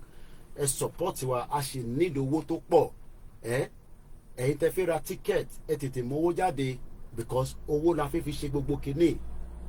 All ta fẹ́ lò nínú inú hotel ni kò ń ṣe kò ṣe pé à ń condemn any hotel táwọn èèyàn ń lò lábroad o, but proper hotel láti fẹ́ ṣe. Ẹ máa jẹ dinner yẹn ẹ dẹ̀ máa láǹfààní láti rí olóyè. So many other things will be popping up. So ẹ tètè bá wa ra ticket. Dádì wa kan náà ti promise pé àwọn máa ra méjì. Ẹ̀yin tí ẹ fi wá láti abroad ẹ jẹ́ ká wà aware so that kò ń ṣe pé a máa fún yín ní yàrá ẹ máa gba yàrá tẹ bá dẹ̀ níbi tẹ lè dé sí. So there's a lot of preparation. If you're not sure about anything, tell about to get to Koiki, get to any one of us, any media. Because media te bá sọ̀rọ̀ tó ní fún yín ní update lórí ẹ̀. India tó bá wá náà mọ̀ kankan nípa intern ṣe á jẹ́ pé media yẹn ó kọ́ refuse láti follow protocol pé Yoruba nation gbogbo àná lọ ní ká máa sọ the same thing. Mo lè sọ jù bẹ́ẹ̀ lọ.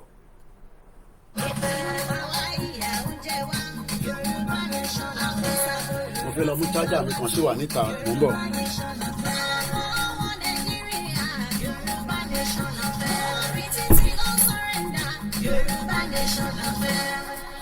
Ìlànà ọmọ Oòduà ń pariwo no more wọn Nàìjíríà Yorùbá World Congress ń faraya bírèkì ìtọ́ni sẹ́yìn Yorùbá World Voice dẹ̀ ń pariwo Yorùbá nation ní sẹ́yìn Àgbẹ̀kọ̀yà máa ń faraya àwa ò ṣe wọ́n Nàìjíríà mọ́.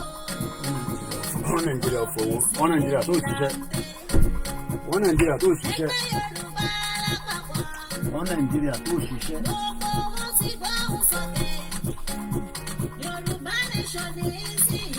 Bẹ́ẹ̀ni. Okay, I think I'm almost ready now. So,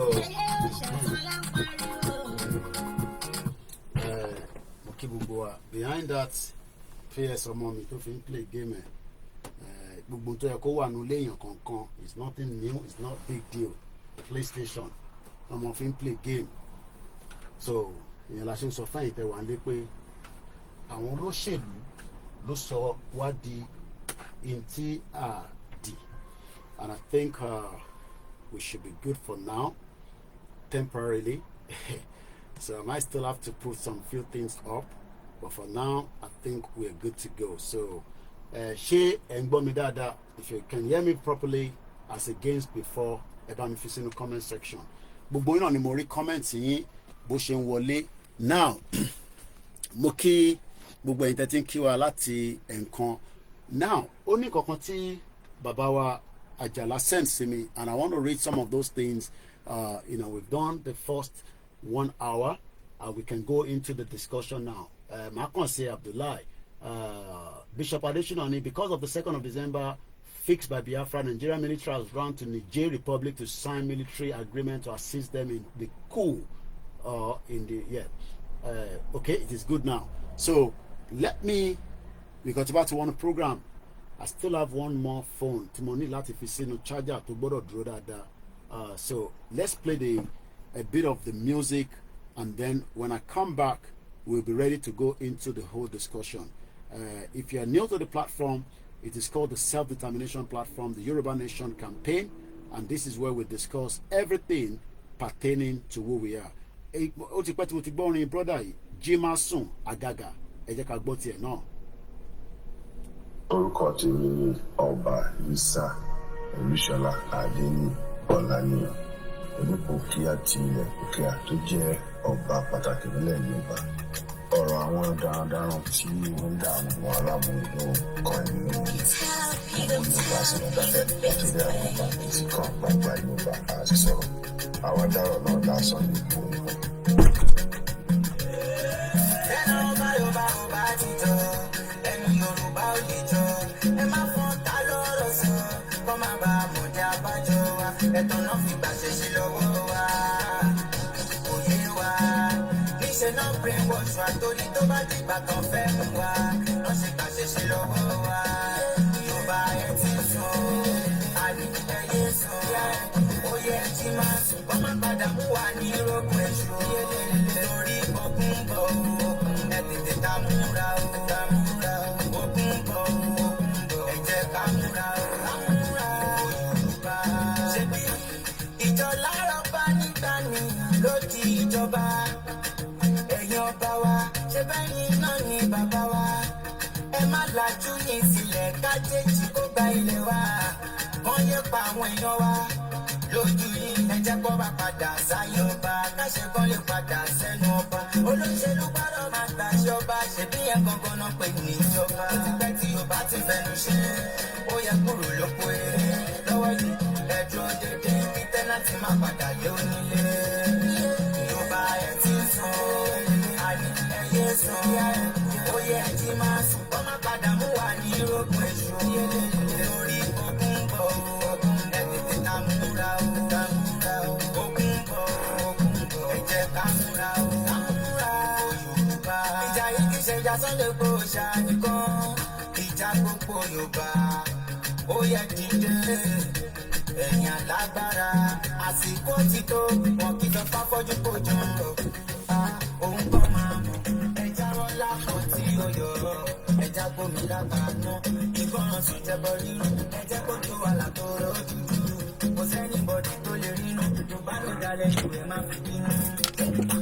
ẹrù yìí tó wà ẹ̀yin Yorùbá gbogbo Yorùbá ẹrù yìí tó wà ẹ̀yin nínú òkun lẹ́gbọ̀n ti ẹrù yìí tó wà olótìtọ́ ṣe máa ń jẹ ọ̀tá yín ẹrù yìí tó wà ẹ̀yin lẹ́dálẹ̀ Abíọ́lá táwọn lọ́wọ́ ẹrù yìí tó wà ẹ̀yin lẹ́dálẹ̀ tó ṣe ìdí àgbọn ẹrù yìí tó wà ìjọwọ́ wà ní Yorùbá máa gbọ́n ẹrù yìí tó wà Yorùbá gbọ́n àtẹnujẹ ló ń pa wọn ẹrù yìí tó wà ṣé fóun yìí kákó lóko ẹrù ní ẹrù yìí ohun wọn kò fi dá sí ni ìsàwó tún fẹ́ ní ẹrù yìí tó wà ohun wọn ò fi dá sí ni. jẹkùn ó tún dùnú ẹrù yìí tó wà olùkọ́ tó lè ṣàǹfààní fún wa náà tí kò lọ ẹrù yìí tó wà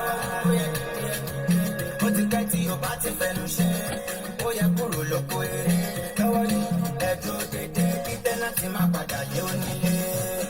ọ̀rọ̀ yìí ṣe ọ̀rọ̀ Sunday Igboho nìkan ọ̀rọ̀ gbogbo wa ni o àti dáadáa olóṣèlú wa wọ́n ń lọ ní gbogbo ẹ̀yìn àgbàgbà ọba láwàdàkẹ́ ọ̀nìyànṣà aláàbò àwùjalẹ̀ aláàbò. We're getting there. Oku there.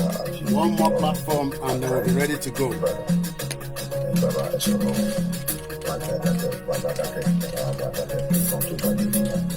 bóyá sọ̀rọ̀ sókè ẹ̀yin ọba Yorùbá. The mobile studio Lando, so we have to get everything right.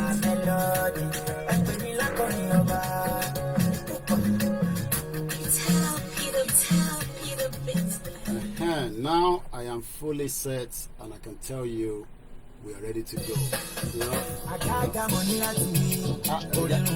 Okay, yeah, boy, yeah, gbóhùn sókè àgàgà. Àgàgà mo ní láti orírun àlùkò mi ní ẹwà bọ́lá balùwẹ̀. Ẹ pè mí lákọ̀ọ́nù ọba orin lábí bàbá mẹ́lọ́dì. Áńgẹ́lì orin bóyá àkùnrin. Orírun àlùkò mi ní lábúlé tó súnmọ́ Àjàṣẹ́ Ìkó. Ìjà kan ló ṣẹlẹ̀ láàrin àwọn ọmọ ọba méjì ní pátá ní òjọba. Ta ni ó gorí ìtẹ́ bàbá wọn? Ìtọ́jàgbà nínú wọn ó bá dé ìṣẹ̀ǹbáyé ó fi fàṣà látọ̀nà ló bá gba ìkólé lọ.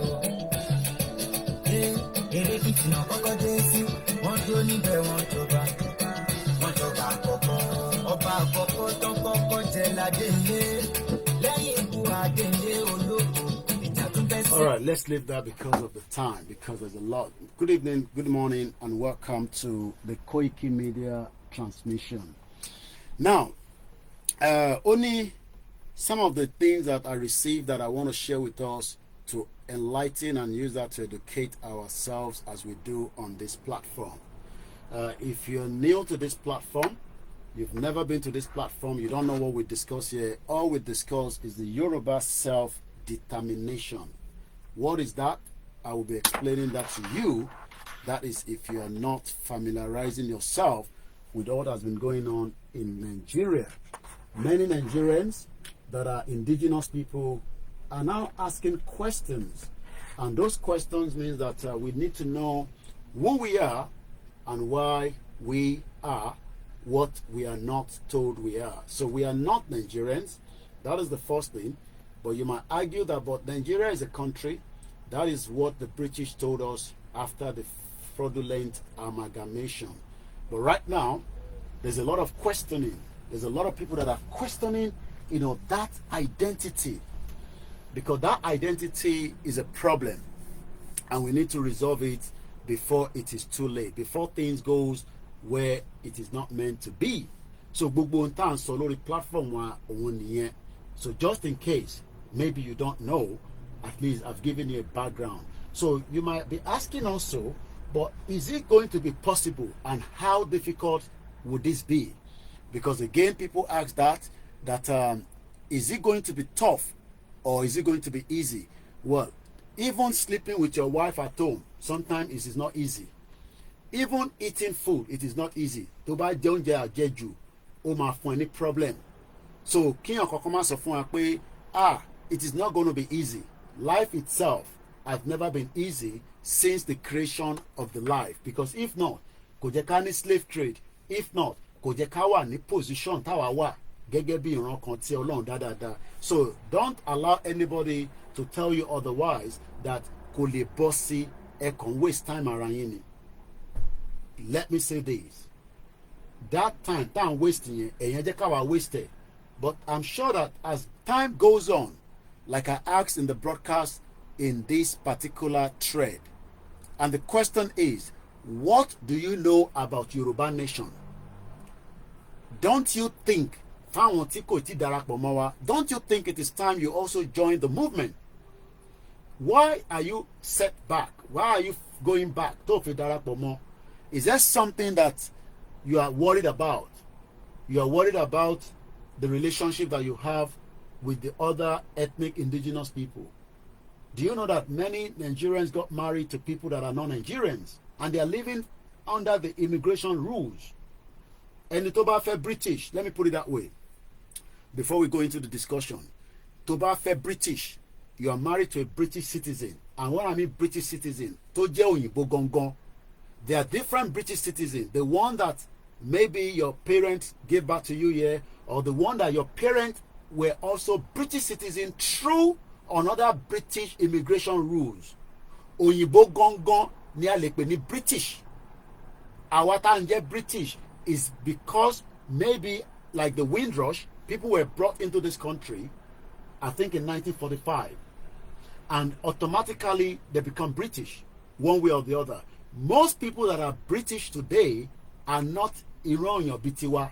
I'm talking about the roots. So I'm sure you know what I'm saying. I'm sure you understand what I'm trying to explain here. So Tabansoro, British citizen, only àwọn òyìnbó gangan, English to English. Àwọn yẹn ló ń pè ní pure British. Tó wà diluted. Ìyẹn làwọn òyìnbó yẹn tó bá ní, where are you from? Tó bá ní I'm British. They know that you are not British. Ibì kan ló ti wá kó tó di British. Ibì kan ni ó ti ṣẹ̀ wá. Ó kò lè sọ pé I am a British. It is either through your parents or through one immigration rules or the other, or through marriage with another person. I mean, let's put it again. Two Nigerians, a Nigerian that arrived in the UK. And this is what you need to understand. Anytime we are worried, country, there will be issues between àwọn tó lọ marry Igbo, Hausa, àti àwọn ẹ̀yà tó kù. All that, like I always say, are just immigration rules.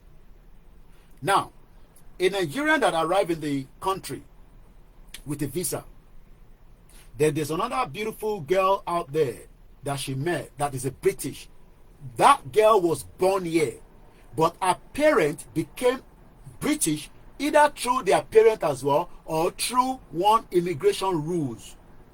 It could be through long-time stay in the country, family route, through asylum, or through any other means. And there are so many ways you can become a British citizen. So let me just Google that quickly. How do you become a British citizen? Adult. An adult may be able to apply to naturalize as a British citizen. So those Igbos, Hausas, àwọn ẹ̀yà tó wà láàrin wa tá jọ gbé nínú Nigeria, ìjọ tí Yoruba country bá ti bẹ̀rẹ̀ sí exist, that we have our own independent country, they would have the option to remain in the country subject to our new immigration rules. We will not chuck them away. We will not tell them to go. But for them to nationalize and become a true Yoruba national, it will then have to be the rules of immigration. Loma fún wọn ní access, either through their marriage to a Yoruba woman or a Yoruba man, vice versa, or because there are rules that we have set up. Like in this country, there are multiple rules that the British have laid before you can become a British citizen. You must have lived in the country for a certain time. Your child must have been born here. Those immigration rules varies, and that is why some of us, yours will be different from mine. Ẹnìkan lè dé lánàá kó ti gbàwé before me is because bóyá immigration rules tó lò ó yàtọ̀ sí immigration rules tèmi lò. So ẹ̀yin tẹ́ ẹ̀ ń worry nípa àwọn petty things and ẹ wá fẹ́ fìyàn ìdílé àwa tó kù. We can't afford that. Because immigration rules across the world, and I'm using the UK as a template. So let's go back again to the discussion. Adults, I think I need to change Mumbo. Let me give us this again, and then when I come back, we will continue the discussion. Our people talked to us. There was crisis for over 4 years that led to the coup. There was a Yoruba meeting of elders called the Yoruba Leaders of Thought. We relented. The thing continued. Yoruba has continued to lose ground since that time. In 1993, there was the annulment of the June 10th election. Shiju Ade, the former Oni, spoke and said Yoruba should go ahead and contest an election. We did. It led to nothing. The same thing happened 1998, just before the handover to the democratic elected government. Yoruba did not want to go for anything like Nigeria again. But then it failed. Look at where we are. Yoruba has been losing ground since 1914, and we are just tired. We are not for restructuring. It's too late for restructuring in Nigeria. It's too late for sovereign national conference. It's too late for resource control. What we want now is Oduduwa Republic. And we are very categorical about that. We have made that very clear. We have made declarations. And we are very serious about our demands. Every region just go to its own tent. Yoruba wants to be on its own because the problem that Yoruba has is Nigeria. Nigeria is the problem, is the impediment to Yoruba development. Is the impediment to Yoruba development. Without Nigeria, we won't be where we are. 1960, we were far ahead of South Korea and North Korea. We were far ahead of China even. We had television before France. We had radio before South Africa. Now look at where we are today.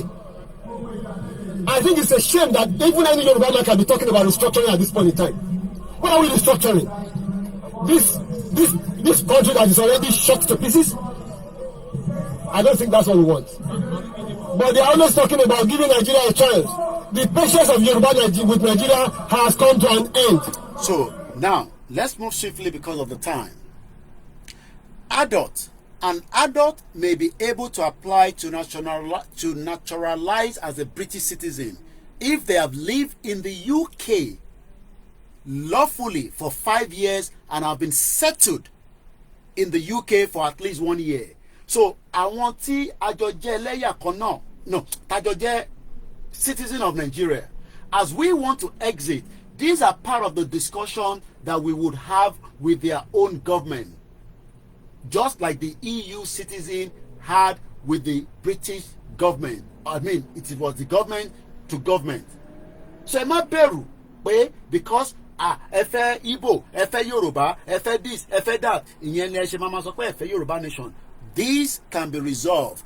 The spouse or civil partner, one pa àwọn kan ní civil partner of a British citizen may be able to apply after 3 years of residency.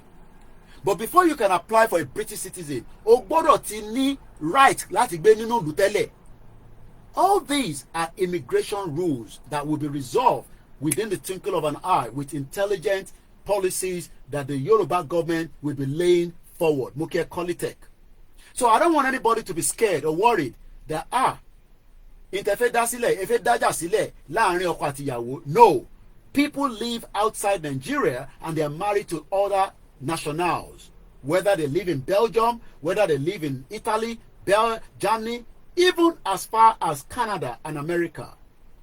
That will not stop us from pushing for Yoruba nation because you are married to somebody outside your own ethnic indigenous people. So now, that is just on that. Now let's go to my email. I've received a couple of things I want to put into record. This is a 1964 article. Read and digest. These were articles that have been sent to me by another prominent Yoruba man that is intelligent. He lives in the UK and he knows much about what we are doing and is also part of Yoruba Nation campaign. Alex Ajala. You might see him during the rally, for those of you that will be coming to the rally. The problem we are having in this country now didn't start today. Here is something from the archive. Kí ló ń pè ní archive? Archive are things that has happened in the past. Till what they archive it, they kept it away.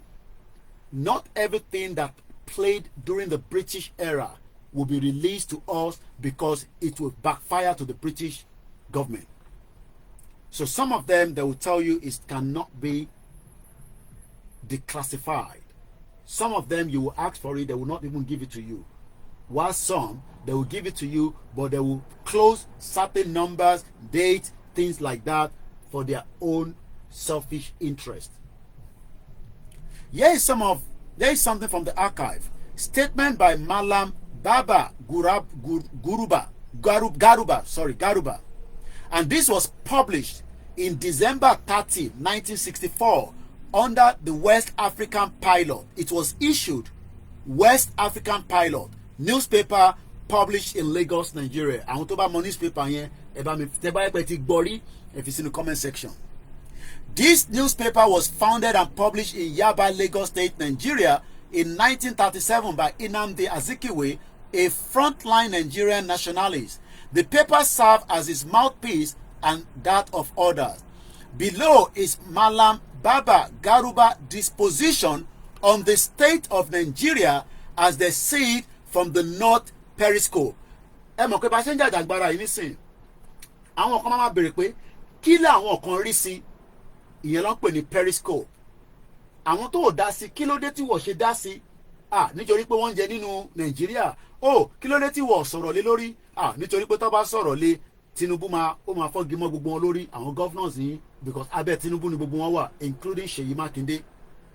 So ní 1964, this is 4 years after Tagba independence, from this piece sent to me. The conquest to the east is now in sight when our God sent Ahmadu Bello, God as in G-O-D, small letter G. The conquest, because of the English that is here, let's just look for the English dictionary of what is known as conquest. I know what it is, but just for argument's sake, fanfani àwọn tí wọ́n mọ̀. So tá bá sọ pé conquest, the word conquest, as in Charlie, Oscar, November, Quebec, Uniform, Echo, Sarah, Delta. Fẹ́yìn tẹ́ wà nílé, àkọ́ sọ pé C for cat, O for orange, N for November, Q for queen, U for uniform, E for egg, S for snake, T for table.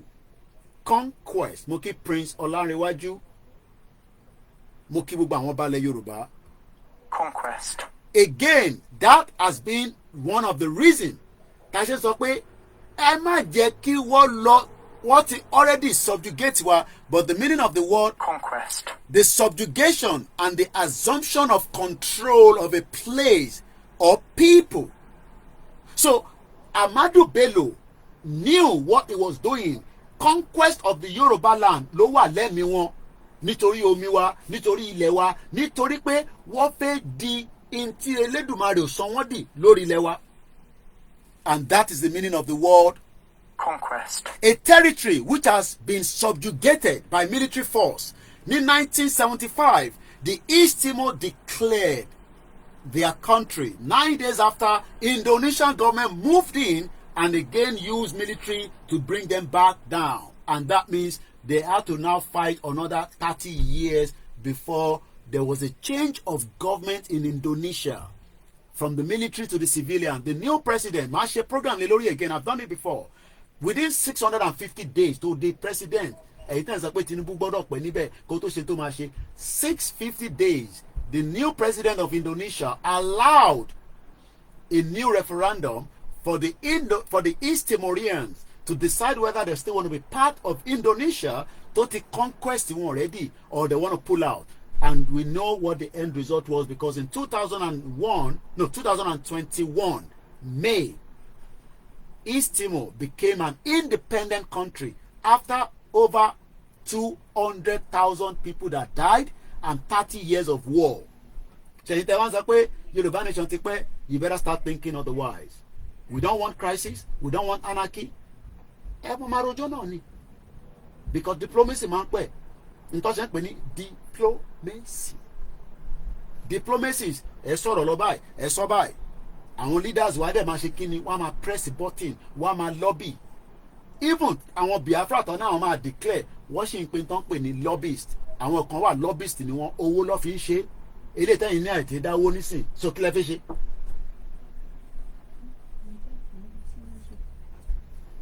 And all these are the reason why Mokiyami Ekabo Ebanki gbogbo àwọn alásàlá too àtàwọn sister calf sisters.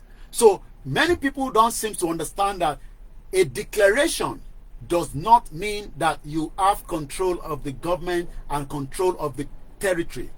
But Conquest. These are what the British did during the era of the colonial empire. They were conquest. One fi bomb at the bomb, one fi take control of different locations from Ghana to Nigeria, all the way to Pakistan to India. They destroy cultures. And one India and they can preserve culture one at Pakistan. We are so stupid. We sold our culture out and we embrace a different culture. There's nothing wrong in that. But agbodok pada can preserve culture, can keep it as it is. Le preserve katoju culture in Nigeria today. Ìyẹn ni taban ṣẹ̀ṣẹ̀ wọ́n ní wọ́n ṣẹ̀ṣẹ̀ dé Ondo àti Èkìtì ọba wọn ṣe. And these are meant to be a Yoruba state because olórí burúkú ni ọba governors and they are born bastard. Now let's come back out and go back again to what we were reading through.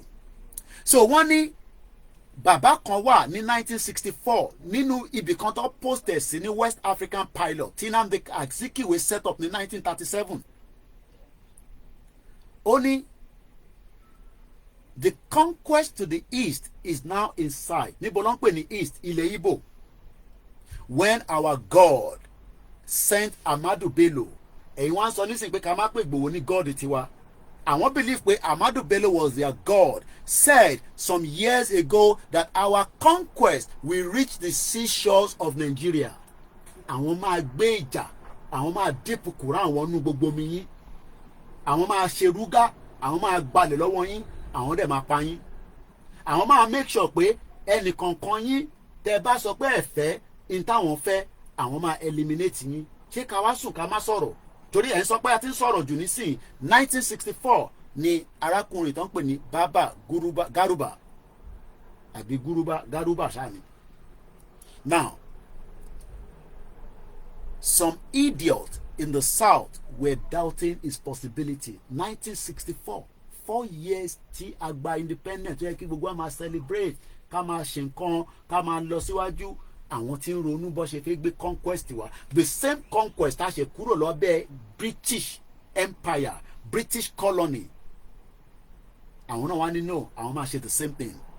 So today, have we been able to see or feel the conquest in Yoruba land? Ẹ fi sínú comment section.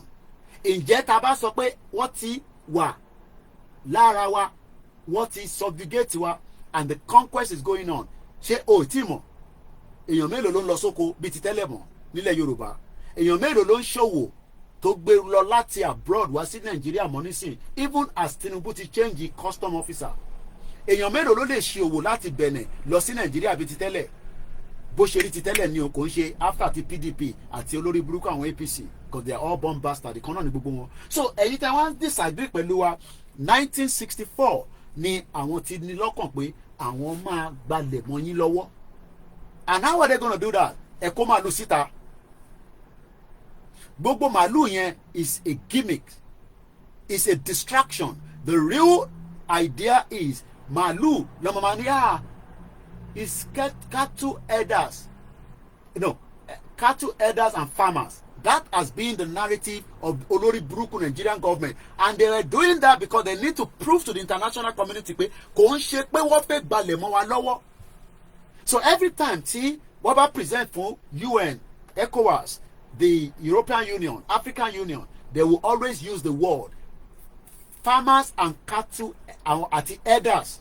Àwọn ni herders, àwọn tó ń sin màálù. Ṣé ìjà farmers àti herders ló ń ṣẹlẹ̀ ní Nàìjíríà? Ẹ fi sínú comment section.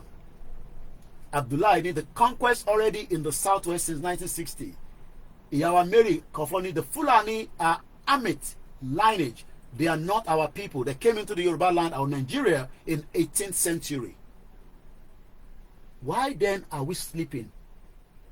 Why then? La ṣe rò pé kò ní possible. If we give them more room, they will make it possible, because it is part of their own ideology to conquer everyone within what is known as the southwest and the southeast and the middle belt. They've already taken out the Hausa. There's nothing called Hausa anymore.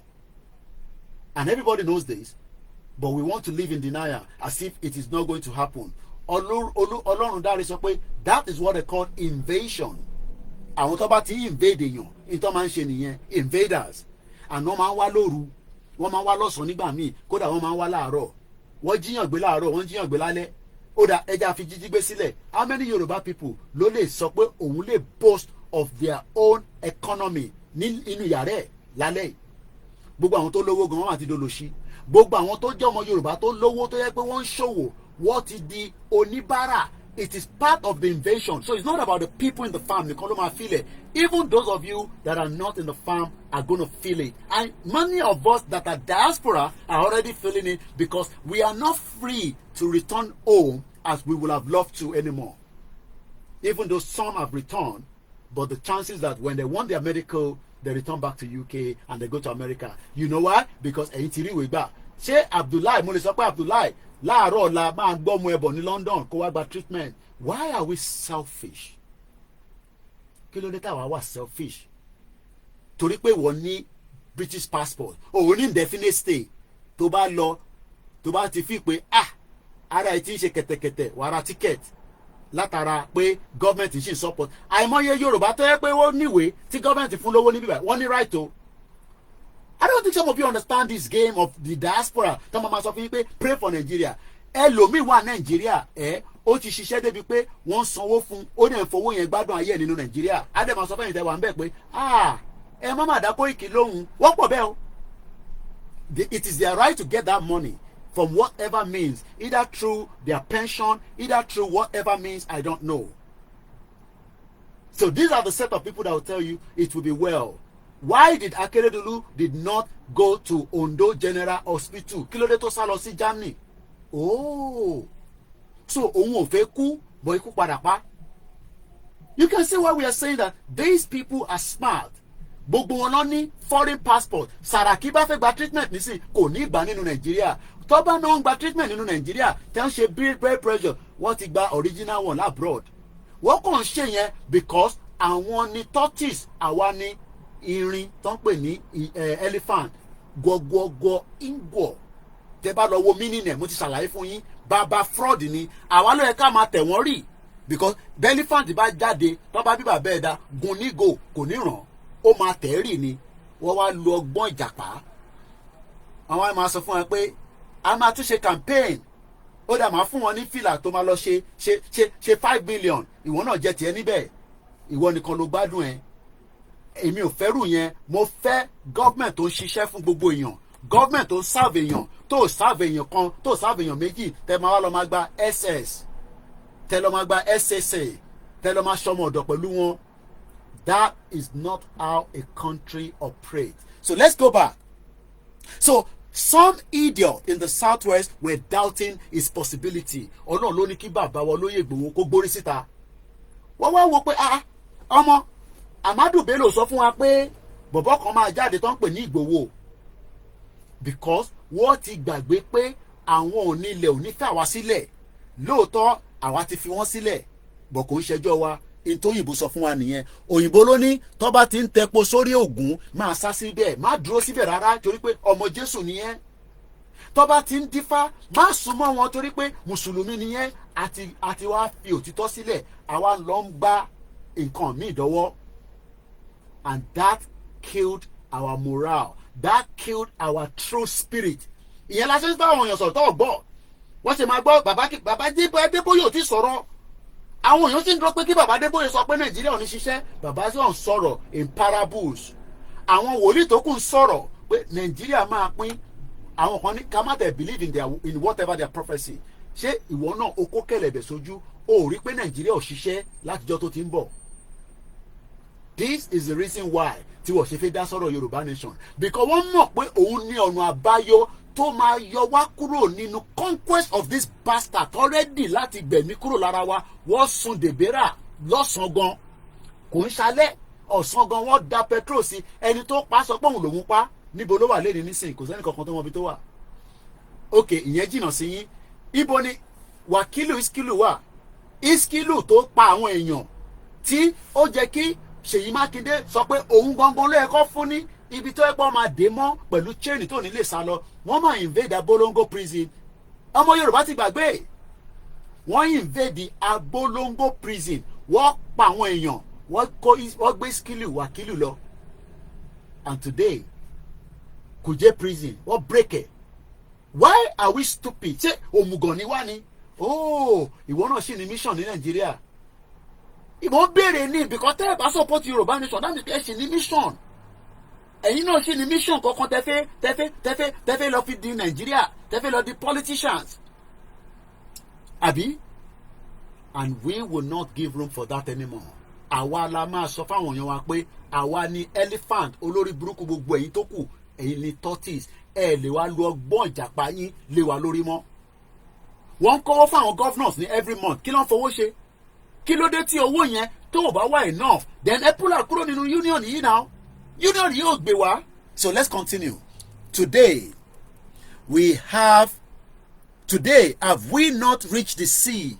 Lagos is rich. It remains Port Harcourt. It must be conquered and taken after December 30, 1964. I remember when the NCNC and the AG were boasting about their daydreams of snatching power from us. Today, their great brains are in our bags.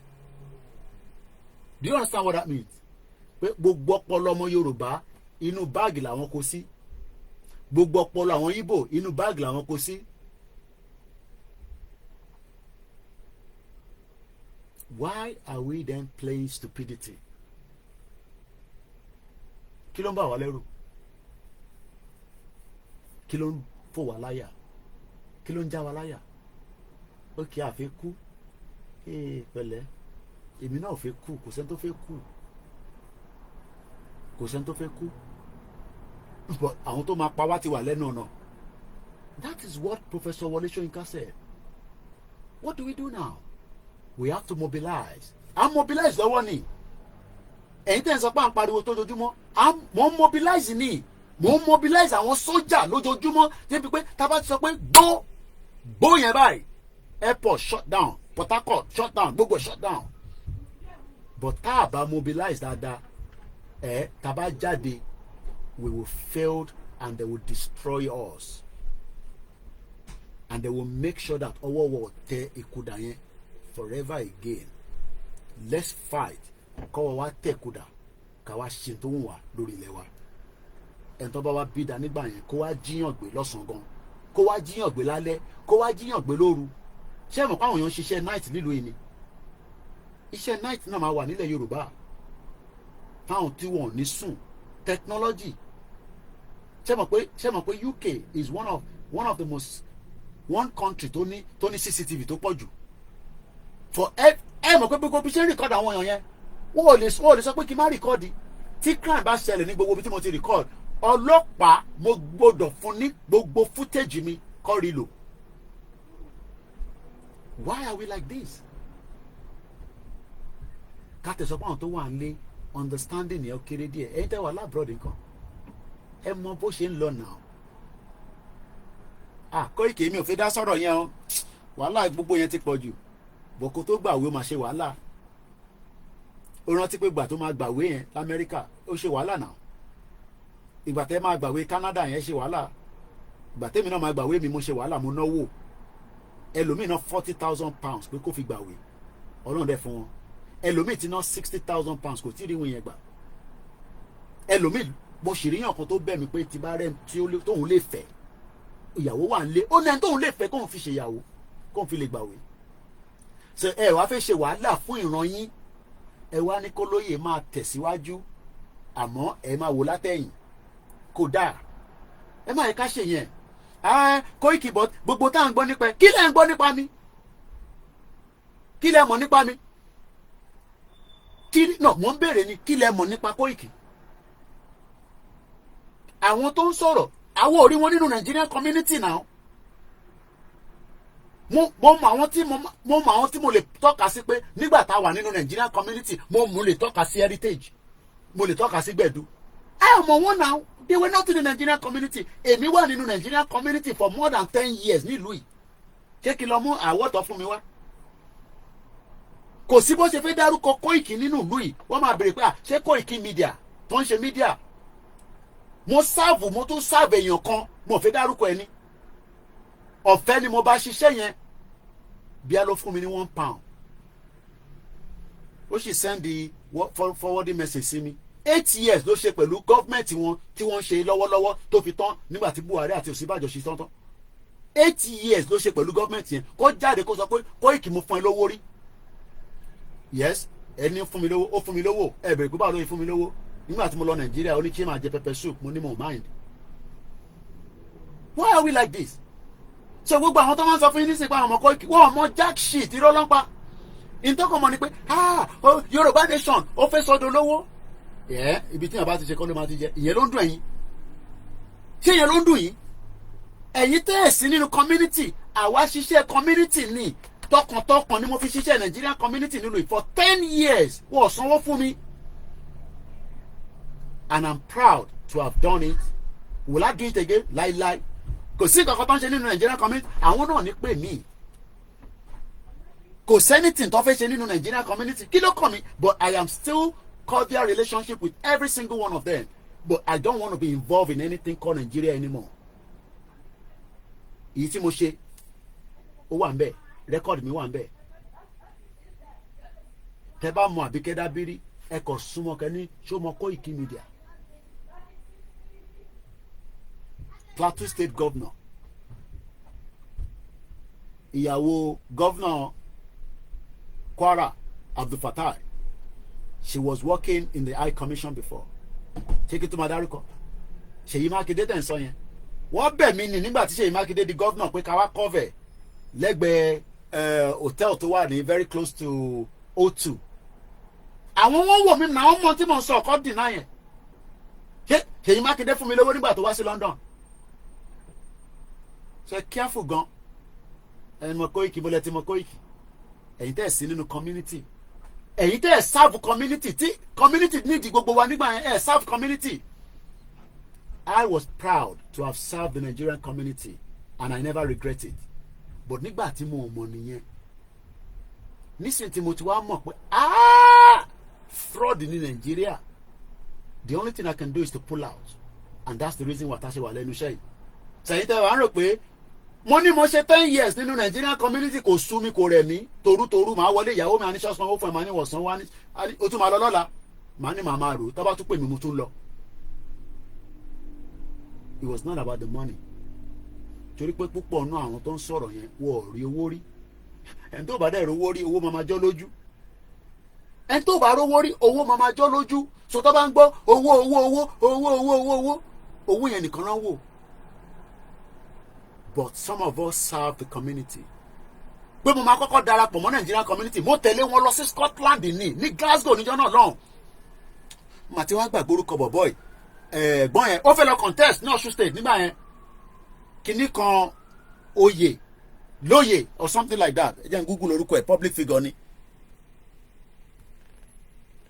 ìjà rẹpẹtẹ láàrin wọn náà kọ́ lóye Nigeria community ṣé òun ni Babatunde lóye Babatunde lóye. I travel with them to Glasgow pẹ̀lú Nigerian ambassador gbogbo alájọ wọ train. That was how I got involved in the Nigerian community, and I was proud to have done my best for that 10 years. Kò sí ambassador tó ń gbé bọ̀ tó ní mọ̀ mi, kò sí acting tó mọ̀ mi. So ìyẹn kan wá sẹ̀ sọ pé òun mọ Koiki ní London, níbo ló ti mọ̀ ní London? Èyí tá a mọ̀ kò sí gbogbo. Boma, Engineer Boma was the former chairman of the Central Association of Nigeria. Òun lélẹ́yìí. Ó dìjà rẹpẹtẹ ká máa lọ sínú ètò nígbà tí lóye tó náà máa jẹ chairman. Ìyẹn Babatunde lóye yìí. Ó fẹ́ èmi ò tẹ́ mọ̀ pé gbogbo táìmì yẹn àti àwọn kan tẹ́ ń fi ọkàn fi wá ẹ má ká sọ̀rọ̀ àwọn kan ṣiṣẹ́ dànù. Inú ẹ̀kọ́ ni Jamil Sanwó-Olú tó ń wọ táì tó ń wọ súùtù tí gọ́vnà Lagos State ti fún ní nǹkan kan nísìn tó ń rìsíìfù ambassador tó ń rìsíìfù díìsì. Mo ní kò ṣiṣẹ́ o Ọlọ́run kẹ́ni ó forúkọ family ẹ̀. You okay? Yeah. I love you. Me too. Good boy. I'll come and join in the room soon. Okay. Love you, man. Can you make us you finish? So I don't know yet. It's weekend, is it? I'll come and join you soon. Oh my God, ìjà rẹpẹtẹ. The current chairman, ẹ̀gbọ́n mi dáadáa, Ayọ̀ Akínfẹ́, àtijọ́ pàdé ní Lagos State Union. I might not be in the community, but we are still good people, and they are good people. Wọ́n lè má sọ̀rọ̀ nípa Yorùbá nation, but I hope that ọmọ Yorùbá àtàtà ni wọ́n. Ṣèyẹn tó bá sọ pé Nàìjíríà máa ṣiṣẹ́ tó jókòó sí abroad, ìrọ̀lẹ́ ń pa. Màá bá yín argue yẹn délẹ̀, mo dẹ̀ lè ṣépè fún anybody nínú yín. Torí pé a lè máa parọ́ fún àwọn tó wà nílé, torí àwa wà labroad. Ẹ jẹ́ àsọ̀ títọ́, kò mí pé torí ẹ wà nínú Nigerian community, kẹ wá máa sọ fáwọn èèyàn nílé pé ó máa da. Ṣẹ́yìn rí pé bẹ́ẹ̀ ṣe party, ṣẹ́rí àwọn èèyàn tó ń gbọ́njẹ lórí tébù. Mo lọ sí Ìjẹ̀bú, wọ́n ṣe party, àwọn èèyàn ń da àgbà, wọ́n ń da gbogbo ẹ̀ papọ̀. Party wo ló ń ṣe ní UK táwọn èèyàn máa wá ní yes a máa ń gba take away, bọ̀ lórí tébù kó wá máa da ráìsì kó da ẹran kó da gbogbo ẹ̀ papọ̀. A máa ń gba take away, a dẹ̀ máa ń jà torí ẹ̀ nígbà míì. Fẹ́ wà careful ẹ̀yin Nigerians tá à ń sọ pé kájọ ṣe tẹjọ́ ọmọ Yorùbá. Ẹ̀ ń fi sẹ́yìn ẹ̀yẹn máa lọ ṣe lọ. Bọ̀ gbogbo ilẹ̀ mọ wàhálà tẹ ṣe nílùú yìí. Kọ́lọ̀ jẹ́ kí gbogbo akájèrè ìlú yìí ni. Kò sẹ́ni tó ṣe wàhálà nínú UK àti ẹni tó wà ní Amẹ́ríkà àti gbogbo olùtẹ́bá wà. UK ni mo fi ń ṣe template mi. Gbogbo wa la ṣe wàhálà. Àti Igbo ó ṣe wàhálà. Àtàwọn Edo àti Bẹ́ndẹ̀ gbogbo èèyàn ló ṣe wàhálà. Kódà àwọn Haúsá díẹ̀ náà ṣe wàhálà. But àrí Fúlàní. Àwa ni wọ́n fẹ́ gbalẹ̀ mọ́ wa lọ́wọ́. Ṣé àwa ń fi yẹn parọ́ ni? No, ṣé àwa ń fi yẹn parọ́ ni? Oh, so mò ń fi yẹn parọ́ láti fi wá gbowó lórí social media. Orí yóò porí ń ta gbogbo yín. Bomb bastard ni yẹn ní kúre. Púpọ̀ ní tẹ̀ ẹ̀rọ lárí, mo máa ń sọ. Ẹni tó bá rí ọ lárí kò ní máa wùwà anyhow. Ẹ rò pé owó máa tọ́nà wa. Wọ́n ní ìgbà tí wọ́n bá rówó, owó ló máa tiẹ̀. Àwọn ọ̀fẹ́ owó ní orúkọ làwa fẹ́ nísìnyí.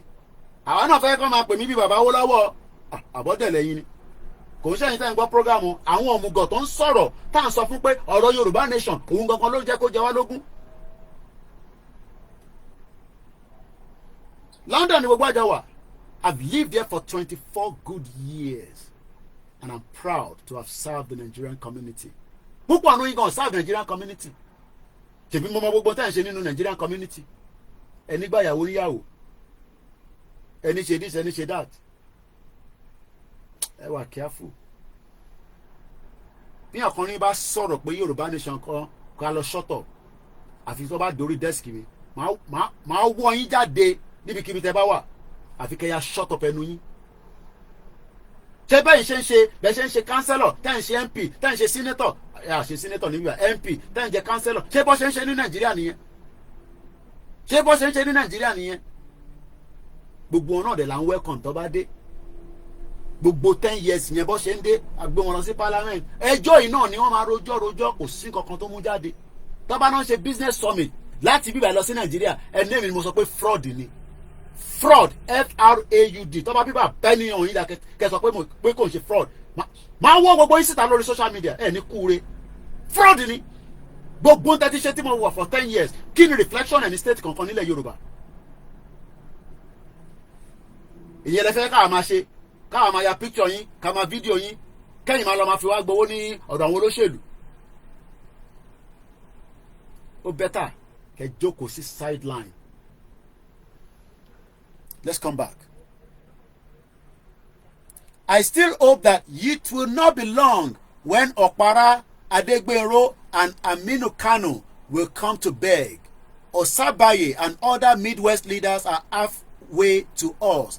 As for Awo, Ìyẹn Baba Awólọ́wọ̀, he will spend the last day of his term of imprisonment there for his inordinate ambition. Some southern fools must understand that to suggest secession after their defeat is suicide for them. Let them think about all these things and understand the implication in secession. Where is the Nigerian Military Academy? One big gbogbo wa. Mo ní òmùgọ̀ ní Tinubu tó o bá ti gbé gbogbo military Nigeria kó ti gbé díẹ̀ padà wá sí South West. A jẹ́ pé ọ̀dẹ̀ ayé àtọ̀run ni òmùgọ̀ dẹ̀ ni. Bó o tẹ̀ ṣe ń ta fẹ́ ṣé ọ̀dẹ̀ lòun ni. Wọ́n gbé gbogbo military academy ilẹ̀ Nàìjíríà wọ́n gbé lọ sí north àti ibi tí kò sómi wọ́n gbé navy lọ sí north navy tó yẹ kó wà ní Lagos State. He has the right to change things. Tó o bá change ẹ̀ àwọn alálẹ̀ máa bí torí pé wọ́n gbé síbẹ̀ ni for a purpose. Where is the Nigerian Military Academy? Where is the Nigerian Air Force Base built? All these are up there in their region. And yet, wọ́n lè defeat Boko Haram. Who is fooling who? Ta ló dé, ta ló mú gọ̀. Isa Patami bẹ̀rẹ̀ sí gba gbogbo data wa ẹ ti gbàgbé. The real Isa Patami ni ẹ̀gbọ́n yẹn fi ń sọ̀rọ̀ Ọláwùnmí Ọlákúnlé. Isa Patami ló ń rí fásitì pé ẹni táwọn ti probe fún Boko Haram lélẹ́yìí báwo lè ti ṣe wá fi jẹ minister for kí ló tẹ̀ jẹ́ gbà yẹn tó ní kí gbogbo wa ká lọ máa mú data wa wá olórí burúkú rẹ̀ níbo ló wà léde nísìn so gbogbo yẹn kò jíjà yín kò púlẹ̀ yín ẹni àti ọ ti sọ̀rọ̀ Koiki níbì kan ọ ti gbọ́dọ̀ Koiki níbì kan ìyẹn ló ń dùn ẹ̀yin àbí mo ń béèrè ní o when we are all already trapped ṣe rò pé mi nìkan mo trap ni gbogbo alájọ trap ẹlòmíì máa lọ́lé wá pa sílé ẹlòmíì àdẹ́kù sí abroad ìkànnì méjèèjì ni ikú kan ló máa pa gbogbo wa so kí ló ń bà wá lẹ́rù irúkú wo ló ń bà wá lẹ́rù tá a fẹ́ tá a ní kú a máa padà kú náà ni à ń bẹ Ọlọ́run pé kó má yá nísìnyí tó bá dẹ̀ máa yá tó bá jẹ́ pé lórí ìjàgbara yìí náà ni and then so what at least àwọn èèyàn máa rántí wa ẹ wo bó ṣe sọ̀rọ̀ bàbá Awólọ́wọ̀ ẹ wo báwọn olórí burúkú ìyẹn lé kó tẹ̀ wà nígbà yá wa ẹ careful ẹ̀yin diaspora bẹ́ẹ̀ bá wa ṣe ẹ fi wá sílẹ̀ but tá a bá gbọ́ lẹ́niwẹ̀ àfi kí má any organisation Ondo kìíní kan ní Èkìtì kìíní kan máa wọ́ gbogbo yín nílẹ̀ máa fà yín sórí rìn máa ṣe show fún yín back to back ẹ fi wá sílẹ̀ ẹ jẹ́ ká máa pariwo ẹ jẹ́ ká máa jágbe bí a jágbe mọ́kèfèrè ẹ fi wá sílẹ̀ ká máa jágbe títí tá a máa fi débi tá à ń lọ torí à níbọn à ní nǹkan tá a lè fi jà but ẹnu tí mo ní àfi gbára wa sílẹ̀ enough is enough. 1990 this man only £1 was exchanging for 14 naira nígbà tó máa fi di 2024 £1 ti di 2,100 láàárọ̀ ẹ̀. This country is finished economically. Kí ló mọ̀ tán pè dé economically? Kò sówó kankan tán lè ṣe nínú Nàìjíríà tó lè mú àṣeyọrí kankan wá. Wọ́n wá náà China àwọn yẹn wọ́n kàn bọ̀n báàdì gbogbo Nàìjíríà wọ́n kàn dump goods síbẹ̀. Àwọn náà ti wá gbọ́n wọ́n mọ̀ pé ó lè ní gbogbo wa. Àdé ń ṣòlè ọmọlúàbí ni wá. Wọ́n wá máa wá kọ́ àwọn representative wọn wá máa bá yín gbé tẹ́ bá wá fẹ́ gbọ́jà wọ́n fẹ́ mọ̀ yín.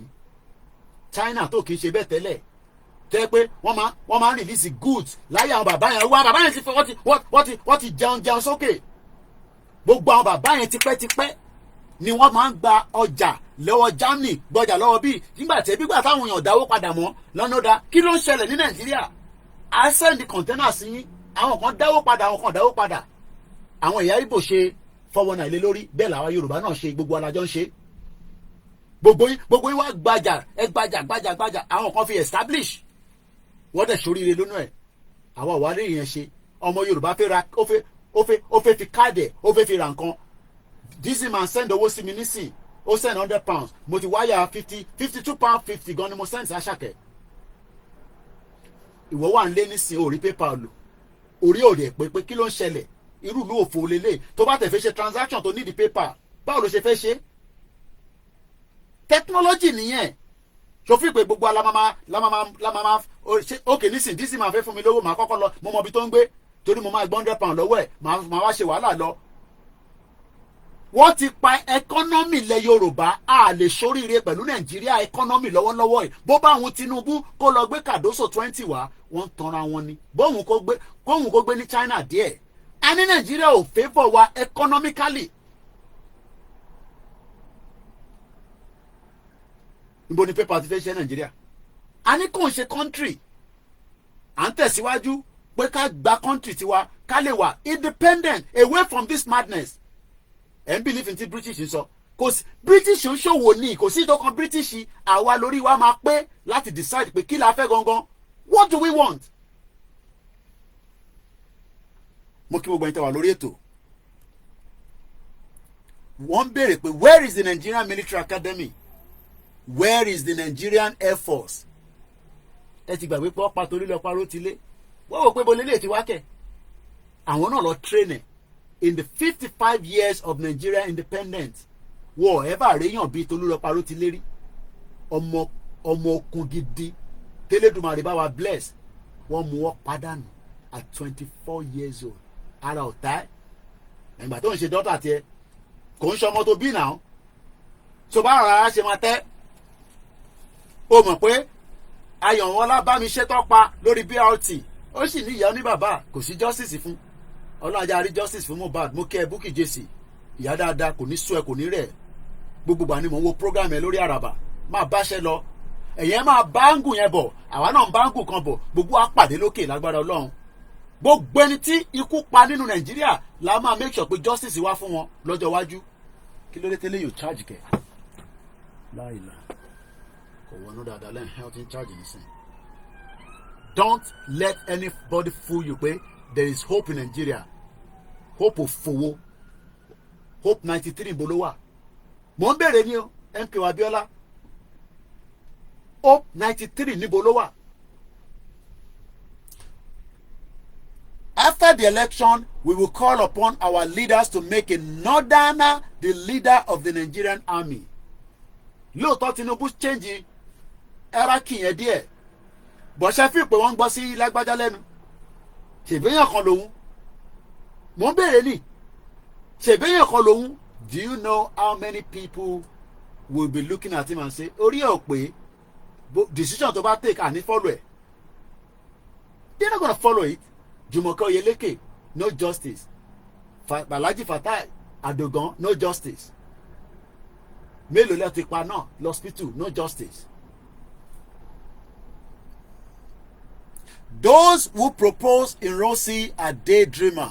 After the next 5 years, those southerner so-called educated fools must realize where they are. Once we will be able to connect the Bonu Railway with those of our brothers in the neighboring countries, and from there to Egypt, we can allow secession to take place. Is that not the plan? Káàbàtẹ̀ kálí tẹ́lẹ̀rí àrí Buhari tó ṣe Nìjẹ́rẹ́ lọ. Ṣebí gbogbo alágbọ́ pé Buhari nígbà tí bá àtẹ̀mọ̀ tẹ́lẹ̀ nígbà tí Jagabani dé tóun náà máa gbógun lọ bá wọn náà dẹ̀ máa blow Lagos State. Ló bá wò pé Lagos tí à ń jẹ máì tí lọ blow ẹ̀ nísìn làwa gbọ́ pé $89 million kan ti stand still látara pé kò sí relationship pẹ̀lú àwa àti Nìjẹ́ mọ́. So Buhari gbọ́n so kí ló dé tá a ṣe train lọ sí Buhari ò ṣe train lọ sí Benin Republic.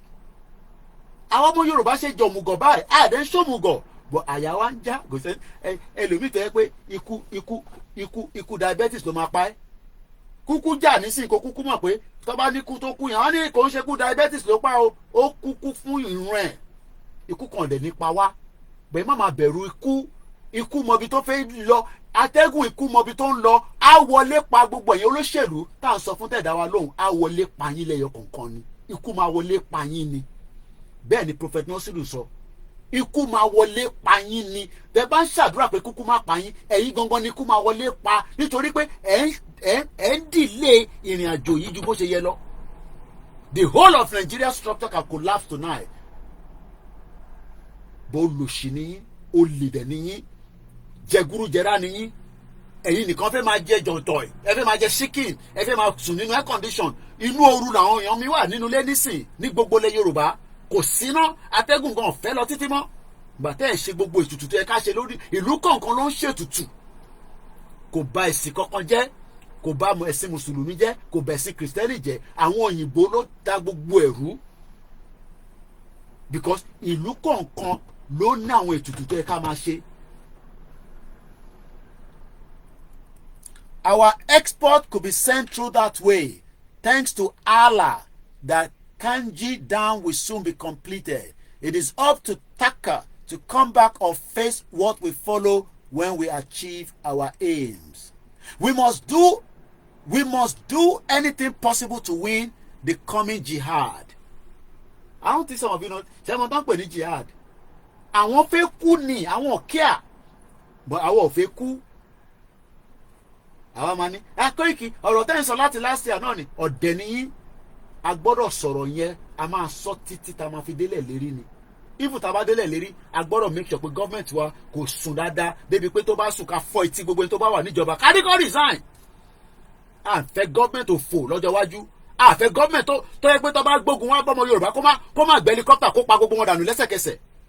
America will kill anybody anywhere in the world tó bá tamper pẹ̀lú àwọn ọmọ wọn wá blow ẹ̀ dànù. Kí lẹ rò pé Israel ṣe lọ ń bọ́rọ̀ pààyàn nínú Iran àbọ̀dẹ̀ ní ẹ̀gbọ́n news ni Israel lọ pààyàn nínú Iran kí lẹ rò pé America nísìnyí ṣe ń bẹ Iran pé kó slow down díẹ̀ kó má lọ dìjà Iran náà wọn ò tí ì decide bí àwọn máa retaliate padà anywhere lọ́jọ́ iwájú tó bá ti mú ọmọ Yorùbá ká bọ́ǹbù bẹ̀ ní ká pa wọ́n dànù torí a gbọ́dọ̀ jẹ́ kẹ́mi ọmọ Yorùbá kan tún ṣòfò mọ́ bí wọ́n ṣe fi gbogbo ẹ̀mí ọmọ ṣòfò grandma wà níbẹ̀ yẹn lénìí grandma tí kò jẹ́ kó fún mi lówó wọ́n tún send owó sí mi màmá tí ọmọ wọn kú tolúwa láṣẹ wọ́n sì send náírà sí mi lénìí pé ká fi ra data fáwọn ọmọ tó ń bá wa ṣiṣẹ́ Ṣèyí Mákindé ò tí pè yá yẹn àwọn olòṣì tó bá jẹ́ pé ọmọ girlfriend ẹ̀ ló kú kò ní ti lọ bá girlfriend yẹn l'Amẹ́ríkà why are we wicked ẹ̀ ń fọwọ́ kàn wá níbi tó dáa ẹ̀ ń fọwọ́ yẹn ẹ̀ fi ń tọ́jú wa pé ẹ yá kí lẹ máa ṣe mo dẹ̀ ń sọ fún yín pé ẹ má jẹ́ ká sọ ní ta máa ṣe torí kò necessary ọmọlúàbí ni gbogbo wa tèbí Yorùbá ni mò ń sọ ṣé orí Ṣèyí Mákindé orí ń ta ni kò gbọ́n tí mò ń sọ wọ́n ń sá fún náà olòṣì wọ́n fi wá pàgbówó sínú ilé ó ti sá kúrò lọ́yọ́ state kọ́ bá sọ pé wọn ò mọ̀ nípa ẹ̀ ọ̀dẹ̀ lẹ́pẹ́ gbogbo wa tí wọn òmùgọ̀ ni wà so wọ́n lè wá invade Ọ̀yọ́ kí sí gọ́vnà máa mọ̀ pé wọ́n ń bọ̀ kò ní intelligent ṣèbínú barracks ni gbogbo wọn dé sí àwọn tó fi wá pa Ìgbòho wọ́n ti dé a day before àwọn ìkà burúkú tòróró ó rò pé wọ́n máa rí Ìgbòho pa bọ̀ wọ́n ti gbà wípé ọmọ Ìgbòho ò ṣeé pa kò ṣeé pa kàkà kẹ́pa Ìgbòho gbogbo ìran yín máa parẹ́ sí ni torí àwọn ìlú Ìgbòho nígbà kẹ́pa ọmọ àwọn lọ́wọ́ ọ̀dẹ̀ nìyí wọ́n ní wọ́n sin ọba 4 sí ìlú Ìgbòho kékeré lẹ́pẹ́ ni àwọn ọba ló dìde pé kàkà kẹ́pa Ìgbòho àá pa gbogbo yín run wọ́n wá ń béèrè pé báwo ló ṣe kúrò nílé lọ́bẹ̀rẹ̀ lọ́ba bẹ́ẹ̀ bomb bastard ẹ̀yin ìkà burúkú wọ́n wá ní tún bọ̀ London àwọn kan wá ní àwọn máa busy ṣé ẹ̀ka busy pẹ̀lú tí bàbá yẹn go through ó wà ní Benin ó wà ní Germany ṣé ká tẹ̀sẹ̀ pé ilé náà ní méjèèjì tí ó lè dàbí inú ilé ẹ̀ gangan ní sọ́kà olóyè àjòkò bá máa wo múfì bá mi ẹ máa fi mí sílẹ̀ ní pálọ̀ ó yẹ ká tó èwo lẹ tó fẹ́ wò nísìn ó gbá ló láìkí fíìmù á wà nù pálọ̀ ẹ̀ bẹ́ẹ̀ náà ni kọ́ọ̀lù la máa wọlé gbìgì lójoojúmọ́ tó bá ń sùn kọ́ọ̀lù, tó bá jí kọ́ọ̀lù, inú ilé ẹ̀dá ó dàbí mẹ́kà ni. Bẹ́ẹ̀ ni mo sọ, ẹsẹ̀ ò dúró nínú bẹ̀, ó wá wà lẹ́yìn odi, inú tiwọ́ wá ń dùn pọmọ Yorùbá tó dìde fún ẹ̀ táwọn olórí burúkú yìí sọ pé àwọn máa wá dípù Quran sínú sí, àwọn máa make sure pé àwọn gbé jihad wá bá wa. Ṣé wọ́n ì tí gbé jihad wá? Ṣé gbogbo ọ̀rí jihad tó gbé dé? Mo gbọ́dọ̀ sọ fún yín pé jihad ti dé. Jihad ti wà nulẹ̀. Ìlú tẹ́yẹ̀ èèyàn bá ti ń já láti gbé gẹ́gẹ́ bí ọmọ ìlú yẹn ò ṣe country mọ́. But we must keep our weather eyes open on those from the west. Àwa ló ń sọ pé wọ́n gbọ́dọ̀ keep an eye on us. Yaya Bello fìyàn sílẹ̀. Mo sọ fún yín pé Yaya Bello pé wàá bì pẹ̀lú àwọn kọ̀ọ̀kan nígbà tí mo wà ní 2021 bọ́ mo fìyàn sílẹ̀. Mo ṣe wá rí i pé yes lóòótọ́ they are ready for us. But wọ́n wọ́ndà pé ń bó tá ní Ìgbòho. Àwọn tó yẹ pé lóṣì ni wọ́n kàn mú Ìgbòho sínú palace Aláàfin. Bomb bastard. Wọ́n náà wọ́n gbọ́dọ̀ wà very careful. Àwọn gbọ́dọ̀ ṣojú àwọn sílẹ̀ fáwọn tó wà ní west. They could do anything at any time. Òun là ń ṣe lọ́wọ́lọ́wọ́ nísìn. Tẹ̀wá sọ fáwọn pé ẹ ti ń sọ̀rọ̀ jù, ẹ dákẹ́, ìtẹ̀sọ títí níbo ló gbé yín dé. Tí bá ṣe 10-minute video wọ́n record ẹ̀ ní north. Bí bá ṣe 1-minute video wọ́n record ẹ̀. Because wọ́n fẹ́ rò pé àwọn máa mú kankan jáde nínú ẹ̀. Ẹ dẹ̀ lè mú kankan jáde nínú ẹ̀. Ẹ lè rí nothing mú jáde nínú ẹ̀. Àwọn irúmọlẹ̀ ẹ translate ẹ̀ lọ́dọ̀ èdè yín. Àwọn irúmọlẹ̀ ló máa bá gbogbo yín jà. Mo dẹ̀ sọ fún yín northerners. Tẹ́ bá gbógun wá bá wa, a máa make sure pa gbógun yẹn dé Kánò. Àwa máa gbógun yẹn, a máa gbé wọnú Kánò títí dé gbogbo, a máa gbé ogun yẹn wọnú bẹ̀ wá bá yín. Ìjọ tẹ́ bá lọ gbé ogun kan wọnú ilé, tẹ́ rò pé ẹ lè gbá wá sí unexpected. Yẹn la sọ fún yín pé ẹ má sùn para olóṣèlú àwọn governors yín. Nobody should be by now. Ó jẹ́ kó máa invest in security. Wọ́n sùn ni, wọ́n fowó ṣe ṣìnà. Táwọn girlfriend wọn bá pè wọn ní sọ ọmọ ìtàn wáyà síbẹ̀. Àwọn kan ní iye Yorùbá nation ẹja wọnú gbó lọ, èyí lẹ máa wọnú gbó kọ́ pa yín dànù. Ṣé ní weapon tẹ́ fi wọnú gbó ni? Wá pa gbogbo yín dànù sọ́hùn. Bí wọn bá tẹ̀ ní àjẹsára, o gbọ́dọ̀ ní nǹkan tó máa fi dá padà. Ìwọ náà máa ní gìtá tó dá lọ́wọ́. The governors are there to do all that. Olóṣì ní gbogbo wọn. Gbogbo yín pátápátá ẹ̀ ní kúure. Gbogbo ẹni tó bá ní governor ní kúure, ìwọ náà ní kúure. Ògùn máa wọlé pa ẹ́ ni. Fún ìyà tẹ́ ń fáwọn èèyàn wa jẹ nínú ilé. Wicked people. Tí màmá tiẹ̀ bá lè wá gbọ́ ògùn ní London tó ń gbọ́gùn l'Amẹ́ríkà, àwọn grandmother tàwa tó wà nílé tó lè tọ́jú nílé kọ́, tó máa lọ sí general hospital, tó máa queue títí tó tún yọ fóònù mọ́ wọn lára, ẹ̀ ní ṣoríire. Bomb bastard. Ẹ̀yin ọmọ Yorùbá tẹ́ bá ṣì ń defend ìlú òfò yẹn. Kí lẹ́ ń defend nínú Nàìjíríà? Kí ló wà nínú Nàìjíríà tẹ́ ń defend? Do you know the pain that people are going through on a daily basis? Oh, come on, send owó sí wọn, £10, 20,000 naira. Mo ti send 20,000 ṣẹ́ṣọ́ tí rí.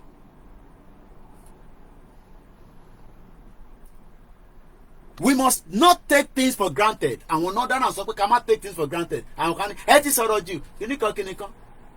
Àwọn take wọ́n ní kọ́ máa, especially àwa west, àwa Yorùbá ló ń pè ní west. Àwọn eléyìí ẹ má British dẹ̀ ló tẹ̀ sọ fún wọn pé ẹ má fojú di àwọn west o. Ẹ wá fẹ́ mọ bí ta fẹ́ gbà jáde. Náà Kúnlé Afọláyan ni mí, ẹ mọ̀ pé producer ni mí, mò ń produce fíìmù ni. Èmi àwa jókòó máa sọ fún yín pé báyìí la máa gbà jáde. Anywhere la máa gbà jáde ni. Bọ̀ èmi mọ̀ pé ta bá ti bọ́ sórí M1 ẹ máa bẹ̀ wá nígbọ́n yín.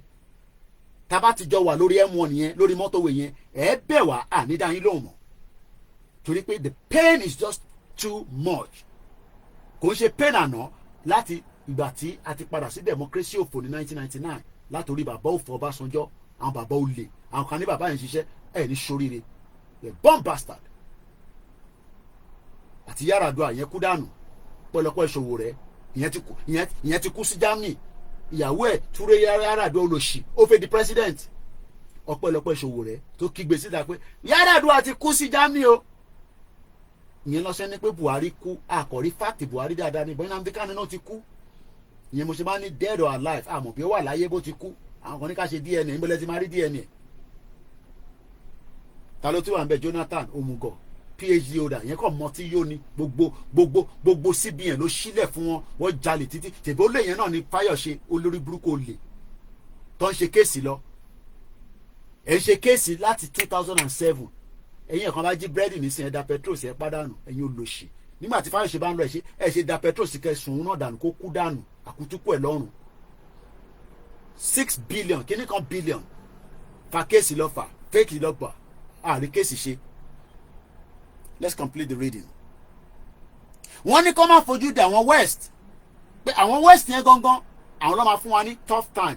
Britain ló sọ fún wọn pé àwọn Yorùbá yìí ẹ má fojú di wọn rárá torí sẹ́mi lẹ ṣe rò pé èmi ni frontal tí mo mẹ́nu sọ àwọn kan dákẹ́ báyìí wọ́n ń ṣe mídíà àwọn kan ń dúró ni èmi ò mọ̀ wọ́n àwọn kan mọ̀ mí àwọn kan ń dúró ni pé Koiki wọ́n ṣáà máa pariwo ẹ̀yẹ kó ṣe yẹ ẹ kò fáwa ní ká tẹ̀ ṣe rí ọwọ́ díẹ̀ ẹ mọ̀ pé oògùn ń bẹ kí ni mo sọ ẹ mọ̀ pé oògùn wà gbogbo tó ní wọlẹ̀ nílẹ̀ Yorùbá ẹ rí kó máa dìde wàá sà níbi tí ológun ti ń sa oògùn wàá sà níbi tí ológun ti ń sa oògùn nígbà tásìkò bá tó ẹ rò pé gbogbo àwọn kan tó wọlẹ̀ ọ máa jí gbogbo wọn kọ́ dìde kọ́ jà fún wa torí pé a lè defeat àwọn enemies wa wọ́n ti pọ̀ jù Igbo enemies wa ni wọ́n Hausa enemies wa ni wọ́n Fulani enemies wa ni wọ́n kàmáì tí wàá sọ àwọn Lebanese àwọn Chinese àwọn foreigners Britain America do you know how many enemies ló wà lórí Yorùbá nìkan because wọ́n mọ̀ pé àwa gangan ni ìran ọmọ aládé and the astrology is changing tó bá mọ̀ tán pé ní astrology the world is changing super power is about to rise in another 20 years tó bá bíbà bẹ́ anybody dá kó ta sí Indian wá pa anybody dànù at the speed tí Indian fi ń lọ lọ́wọ́lọ́wọ́ yìí America ò dẹ̀ fẹ́ accept pé era tí wọ́n ti ń lọ era ni àsìkò ní gbogbo nǹkan era kan máa lọ era kan máa dìde era tiwa náà ti wá rí tàbí pé ní Ọ̀yọ́ empire ó gbọ́dọ̀ padà wá ìbejì ni sọ̀tọ̀ bá wá rò pé torí pé ó wà lórí TikTok ó ní followers tó yẹ kó máa sọ̀rọ̀ Yorùbá nation ó wá rí pé ọ̀rọ̀ Yorùbá nation kan lè máa sọ mí báyìí it's fine no problem bọ́mọ Yorùbá nìyẹn ó wà lórí social media ó ní numbers tó yẹ kó máa translate fáwọn èèyàn pé n tó ń ṣe wá nísìn kápúlà òtúrò Nàìjíríà ni bẹ́ẹ̀ ni twins flame àwọn èèyàn máa ń tán pè bẹ́ẹ̀ ẹ mọ̀ pé ìbìjẹ́ nìkan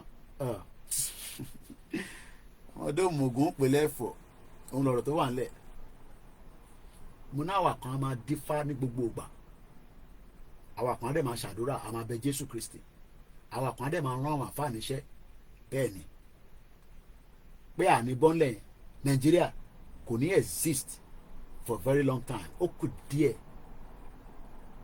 ó máa padà dìtàn ni Soviet Union padà dìtàn Yugoslavia padà dìtàn Nàìjíríà náà máa padà dín tá a máa fi sọ pé nígbà kan rí into the straightforward ni we get a country and we start running the new operation of bricks by brick torí iṣẹ́ ń bẹ ta fi ṣe àti pẹ́ nínú ìgbẹ́ burúkú tá a yà sílẹ̀ yìí tẹ́ṣiṣi ti ń bò we gotta get the hell out of Nigeria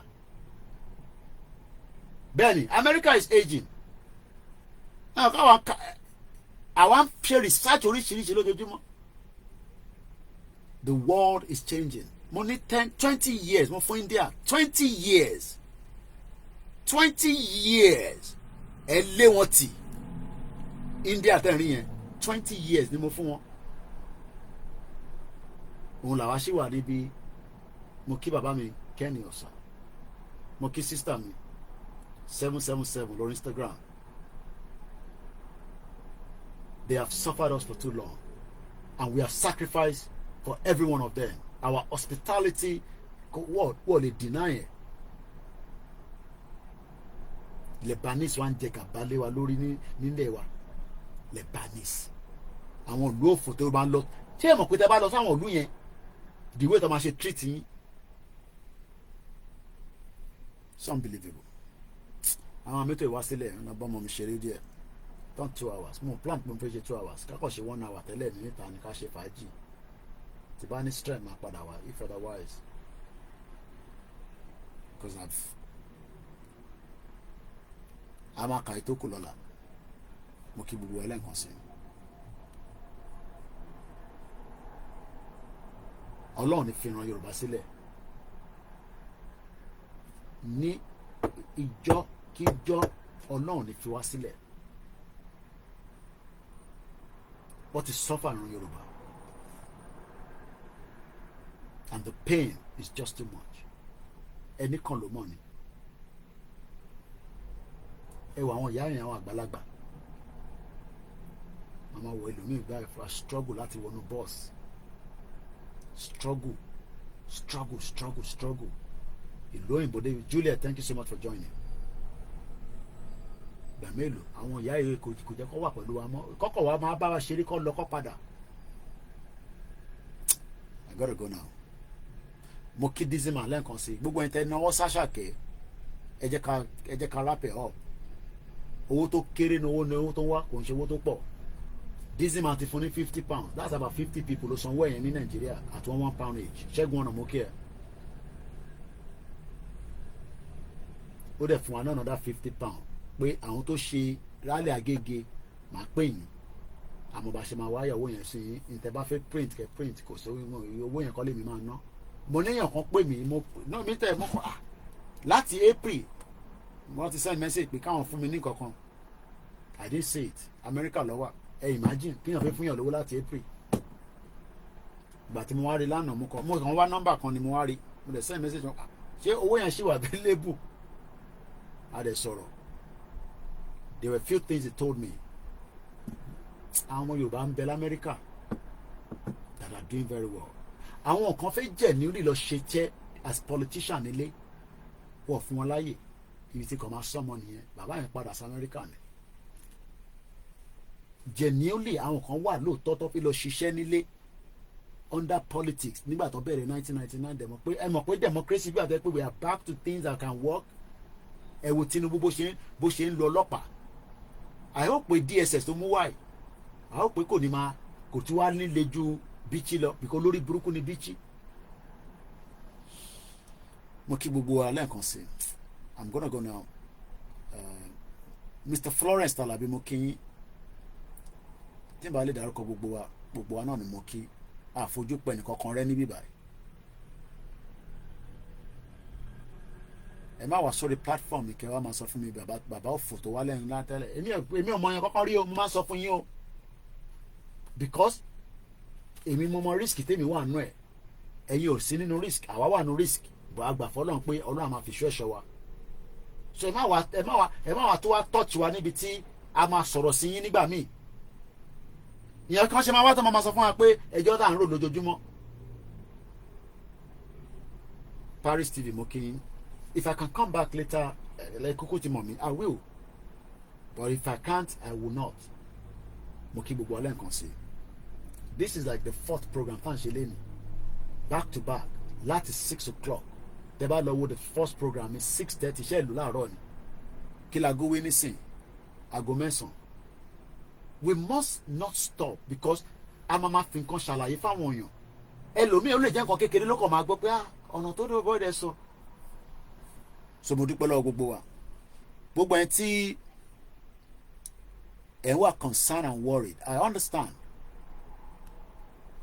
kò sẹ́ni tí kò ní wà concerned pé bí bọ̀bọ̀ ṣe ń sọ̀rọ̀ yìí ó máa ń dẹ́rù bà wá a ní láti bẹ̀rù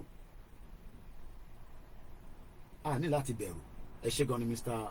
Obanijesu wọ́n ní we are taking the risk together we will get there and we will be free in Jesus' name àwọn tó lọ náà it's just that it's a bit of misunderstanding wọ́n ní understanding ẹ ti gba country kí lẹ́mí ìgbà ti gba country tí kò sí ẹni operation ṣé wọ́n ní gba country so mo kí ẹ̀gbọ́n mi ọmọ gbọ́lá àwọn ọba ẹ jẹ́ kí n lọ bá ọmọ mi ṣeré. So mo kí gbogbo ẹlẹ́nkan, mo kí mọ̀ sí mi, mo kí gbogbo ẹ̀yin èèyàn wa. If you're not clear about anything, look, I am accessible. A pè mí, a sọ̀rọ̀. Koiki ò bá má ṣe bẹ́ẹ̀. Ọmọ tó ń gbọ́ràn ní mí o. Mo sọ fún yín pé lórí ìjàngbara mo wojú uche o, and I'm very strict on that. Mọ̀ sí mi wà lórí program, wọ́n gbọ́ mi. Every day ni mọ̀ sí mi má sọ yẹn. But like I said, ọmọlúwàbí ni wá, but lórí ìjàngbara kò sí mercy, because we are dealing with criminals. Táwọn olóṣèlú wa bá support wa lálẹ́ tí mo rí evidence má dọ̀bálẹ̀ fún gbogbo wọn, màmá bẹ̀ wọ́n, màmá ní kọ́ má bínú ni. Mo kí gbogbo alẹ́ kan sí o. Yorùbá nation not going back. Ó rán yẹn lámà sùn just in case I don't come back, and if I come back that means ẹ̀yin tẹ́ bá ti sùn ẹ̀ máa wò ní on the other side. Ṣé láìkí ara àwọn kan tí easy fi ránṣẹ́ sí mi láti Amẹ́ríkà, mo kàn tún bẹ́ẹ̀ lè pàdé mi, you know. Ó dá tí èèyàn bá wà ní ìgboro translution kìíní ni ló sẹ́ǹdẹ̀ sí mi, kọ́ lọ́n bá wà pẹ̀lú ẹ̀. Gbogbo ẹ̀yin tí ẹ̀ ń struggle gan nílé, we understand. Ọlọ́run á ṣe ní kíákíá. Kò sówó ta lè fún yín tó lè dàbí, wàláì kò sówó ta lè bá fún yín ní 1 million kò lè dàbí. Freedom yẹn gangan la need, freedom yẹn. Ẹ ṣe gan ni dizzy man. Àrí àrólé dúdú ó ti faṣẹ́ lọ, ó ti lọ fa gbòòrò. Mo kí gbogbo ẹ̀yin Uber driver, mo kí gbogbo ẹ̀yin tẹ́ ń ránṣọ, ẹ̀yin tailor, gbogbo ẹ̀yin tẹ́ wà nílé. Kò outfit tẹ́ bá wọ̀ tí kò dá níjọ rally. Kò ń ṣe tó ẹ̀ bá lè ra outfit ẹ̀ka kódà bẹ́ẹ̀ lè wọṣọ Yorùbá nation gan tó jẹ́ aṣọ ìbílẹ̀ yín, ẹ̀kọ́ yẹ ká pọ̀ ká jáde. Mo kí gbogbo alẹ́ kan sí o. Bye for now. Àkántẹ̀mù àbí Koiki má lọ àkántẹ̀mù ẹ̀ kí n kà lórí. Èèyàn mélòó ló mọ̀ lórí? Àròlé máa ń fáwọn èèyàn ní 5,000 tó bá lè kántẹ̀. Èmi náà mọ̀ the second part yẹn. Èyí tó máa ní mo jẹ́jẹ́ mo ò lè kà yẹn. So èmi náà ní yé jẹ́ £5 àbí 5,000 naira. So I wish I can be doing all that, but in tí wà lórí mi ti pọ̀ ju kí n tún máa ṣe give away. Àwọn tó ń ṣe they are trying. I don't know how they do it. I can't do it. You know, ẹ ṣe gan ni. Bẹ́ẹ̀ni, all we need is freedom. You know, freedom is better than money. I'm telling you. Ìyẹn mélòó la fi fún lówó?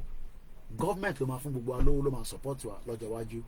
Mo kí gbogbo wa o. Iṣẹ́ wa fúnlẹ̀ wa, forílẹ̀ ìbí wa, kàgbéga falẹ̀rí.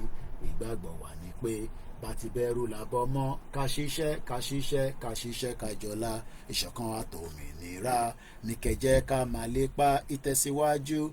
Fọ̀pọ̀ ire àtòhun tó dára. Ọmọ Oòduà dédé bọ́ sípò ẹ̀tọ́ rẹ̀. Ìwọ ni ìmọ́lẹ̀ ògo adúláwọ̀. Yẹ lọ máa wo ṣe ẹ kórí bẹ́ẹ̀, mo ń gbádùn sísítà mi. Òun ni mò ń wò kí n tó wá bẹ̀rẹ̀ program tèmi. Ẹ jẹ́ kí n lọ jókòó kí n máa fẹsẹ̀ sókè kí n máa wo ṣe ẹ kórí bẹ́ẹ̀ lọ. Mo kí gbogbo àwọn medias wa náà, mo kí Yorùbá World Media, mo kí everybody. Oòduà gbé wa kò ní gbé ọ̀dàlẹ̀. Ẹ má dalẹ̀. Ó bẹ́tà kẹ́ má bá wa ṣe. Ẹ má dalẹ̀. Ẹ má wá despise. Ẹ fi gbọ́n kan tá à ń ṣe. Daria Koiki sáré sọ díẹ̀ fún mi bẹ́ẹ̀. Nídìí gbogbo yẹn. Ní gbogbo rárá. You know, Akim Ọlárẹ̀wájú, mo kẹ́yìn tẹ́wà ní this side. Mo kẹ́yìn tẹ́wà lórí Twitter ṣe Twitter. Ìtorí àtẹ̀rọ ayé ṣe Twitter, but mo wà lórí Twitter live bá a ṣe Twitter space. Mo kẹ́yìn tèmi o, gbogbo yín náà ni tèmi o. Gbogbo yín rò pé ẹ tún lọ sáwọn platform mi, èyí tèmi náà lẹ jẹ́. Wàhálà ìṣọ́ ẹ kórí bẹ́ẹ̀ ó ṣe máa wà títí, ó sì lè wà bẹ́ẹ̀ títí di 11. Ìyá yẹn Ọlọ́run ló bá ń ṣàánú ẹ̀. Wọ́n á dẹ̀ máa mú gàrí bí ọmọ Jẹ̀bú. Má tẹ̀ bèrè pé ṣé Jẹ̀bú ni yín ni tẹ wá láìkì gàrí tó tó yìí.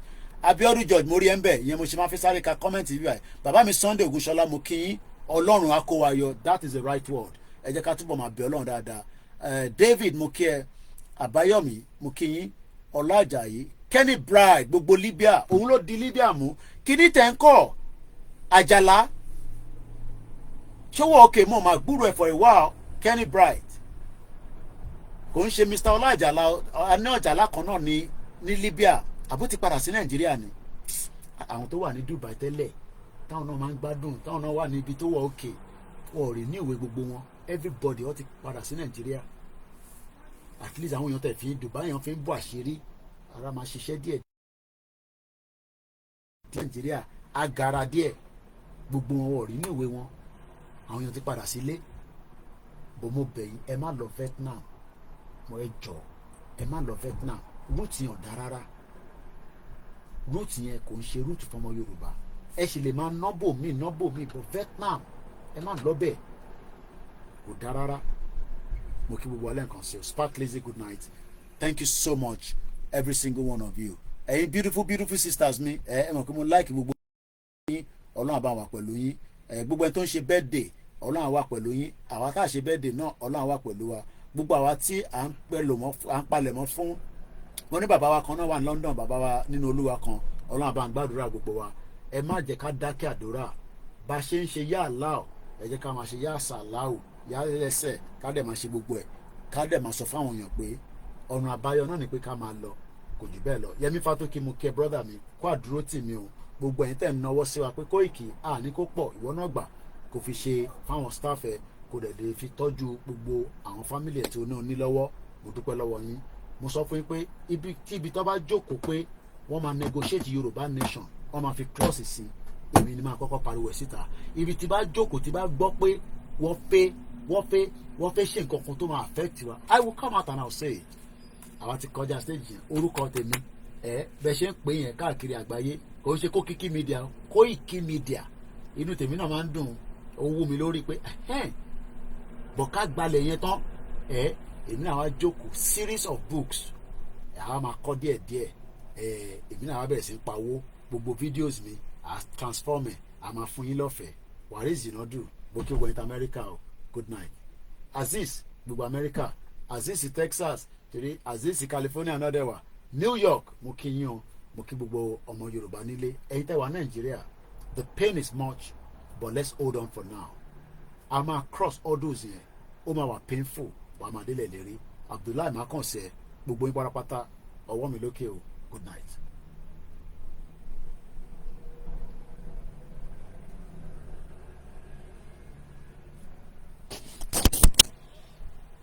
Thank you so much everyone on the Twitter as well. I can't see the comments. I can only see 53 people. Thank you the Biafran, thank you the Yorubas and the rest of you that are non-Nigerians. Good night. Mo kí gbogbo ẹ̀yin tẹ́ wà lórí Facebook lẹ́ẹ̀kan sí Mr. Dare Ọláìwọlá, Mr. Ọládélé, Israel, gbogbo yín ni mo kí o, mo fi ẹnì kankan sílẹ̀ o. I love you all. Good night. Mr. Samuel Tayo mo kí yín o, ẹ̀gbọ́n mi Ọmọgbọ́láhàn Albert, ó dàárọ̀. Good night. Ọpẹ́ mo rí ẹ̀ ń bẹ̀ o. Bye for now. Gbogbo ẹ̀yin Koikimedia team.